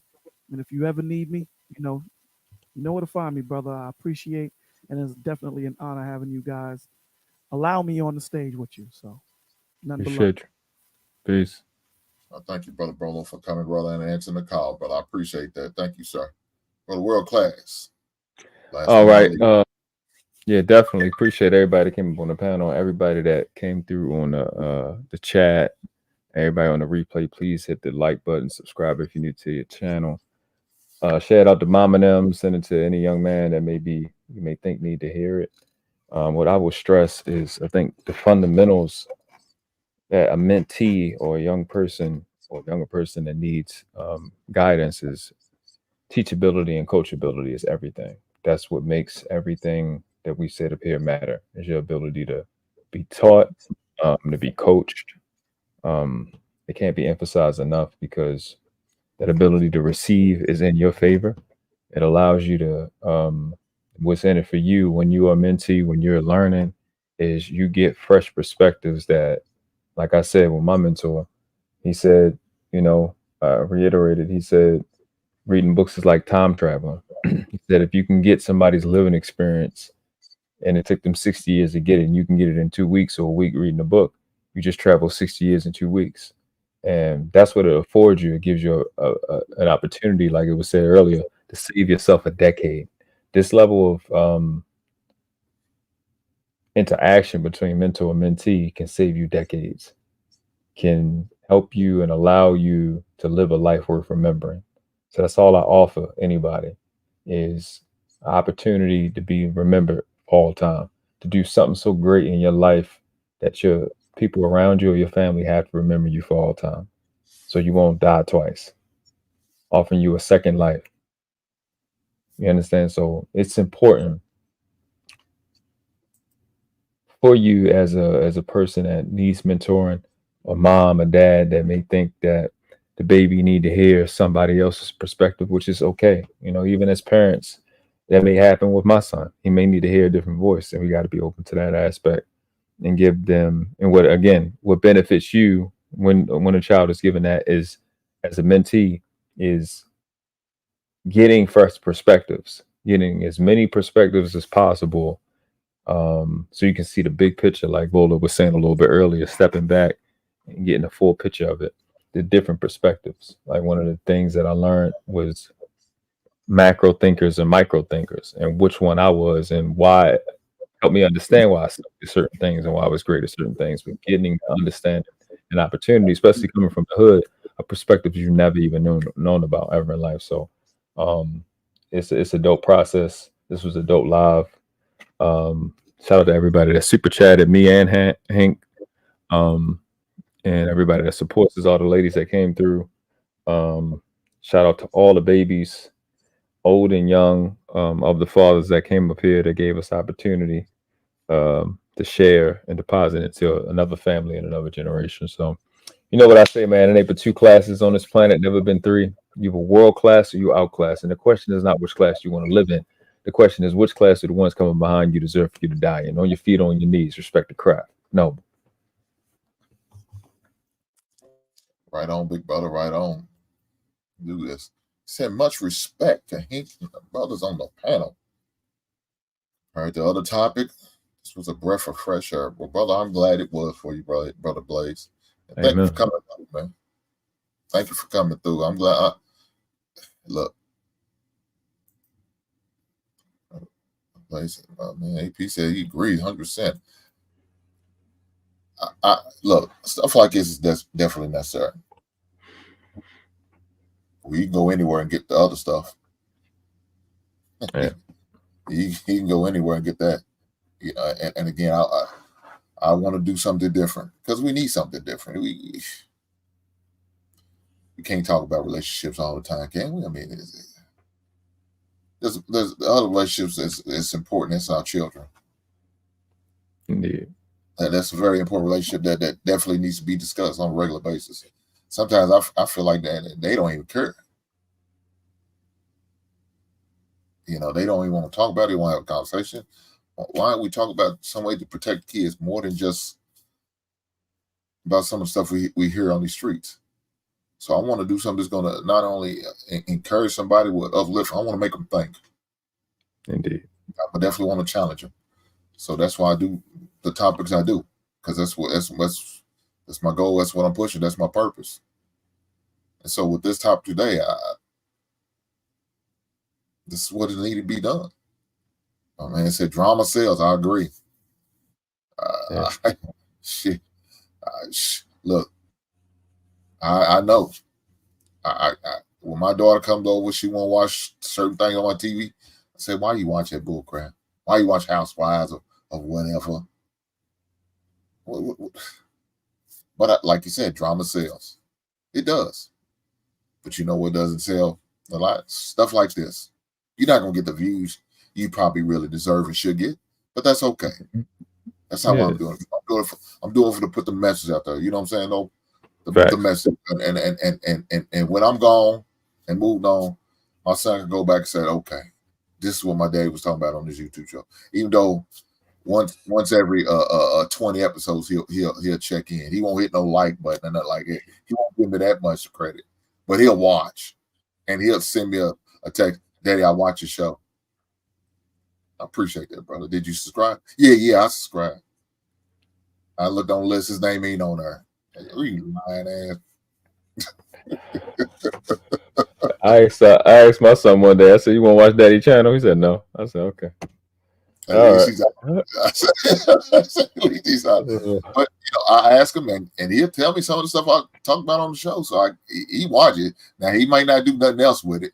He probably only gave me about 2 or 3 minutes. He's sitting there, lay on his bed with his phone in his hand, looking at it, and then he'll tap out to move on to either some highlights of a basketball game.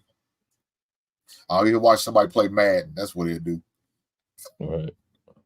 But that's a whole different subject. Brother, I appreciate you guys, man, coming through tonight. I promise you I do. Yeah, I'm out, bro. I appreciate you, man. Great show. Great ideas. Let's keep them coming. Well, for sure, man.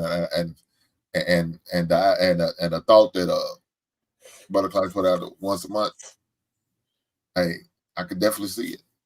And let me say this: if there's anybody else who wants to have this discussion, we can make it happen once a month. We definitely can. I don't have no problem. I'm sure some of these brothers wouldn't have no problem returning and bringing in new brothers who may want to come up and share the stories and share their experience and share what and all that good stuff. I'm sure they are. So let me know. If you look at my description of the show, you'll see my contacts either on Facebook, on IG, email, all that.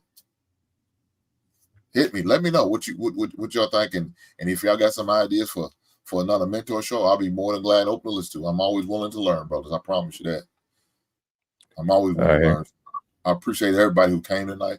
Brother Noble, again, I want to say thank you, brother, for definitely planting the seed and putting water on it, because you definitely did that. And Brother Sir Hale, Brother OMAC, Brother Bolo, and Brother Clarence, man. Thank all them brothers, man, for coming through, rocking out with us, man, tonight. And looking forward to doing more shows with you guys, for sure. For sure, man. Peace, bro. So with that being said, man, thank you, Brother World Class, man. I'm going to catch you. And I want to say thank you for everybody who tuned in tonight. I thank y'all for being here. Y'all could have been anywhere doing anything, but I thank you. So again, like I said, I will be definitely doing more shows like this and other shows, trying to see how people win. Having good conversations, real conversations that definitely need to be talked about. So thank them, brother, for coming through, man. Let me make sure I acknowledge the brothers from Super Chat. So, Brother Tat, I mean, you came through big time, brother. I appreciate you. Thank you, sir. Thank you, sir. Thank you. Dedicated to my children's future. Thank you for the membership. Gift another membership. Thank you. Brother Payne. My man, Delario. Man, thank you, brother. Brother Mike. Thank you for coming through, brother. Hope all is well with you. OG Dude 30. Shout out to you, brother. Thank you for the super chat. And thank you for everybody in the chat with the great question, brother. He said, Sister Hines, brother Brother Chapman coming through with great questions. Brother Blaze with a lot of great questions. And everybody else who came with great questions, man. Man, shout out to you guys. Everybody in the chat that came, man. Sister Neil. Shout out to my moderator, Dorian. Shout out to some of world-class people, man. They came through. Alexis from Texas. Shout out to you, sis, for coming through. Who else? Travel One. Shout out to that, sis. You know what I'm saying? Hey, look, shout out to everybody. I appreciate you guys. Hassan, shout out to you, my brother Scarlett. Shout out to you, my man Derek J. Shout out to you, Brittany. Shout out to you. You know what I'm saying? Shout out to my brother Ronnie for coming through. And guys, guess what? If you miss it, definitely take the opportunity to watch the replay. Please take the opportunity to share it. You know, I'm sure you got some parents out there, man, that are probably going through it. Hopefully, like brother Sahel said, I won't say this. Don't wait till it gets bad before you start looking for mentorship for your sons. Do it as early as possible. And let me say, the first mentor should be the father. Let me say it again for those in the back that didn't hear me. First mentor should be the father. He should be the one teaching and educating. But for some reason, if he's not around and not in a child's life on a regular basis, ladies, do something for your sons. Make that happen. Make that happen.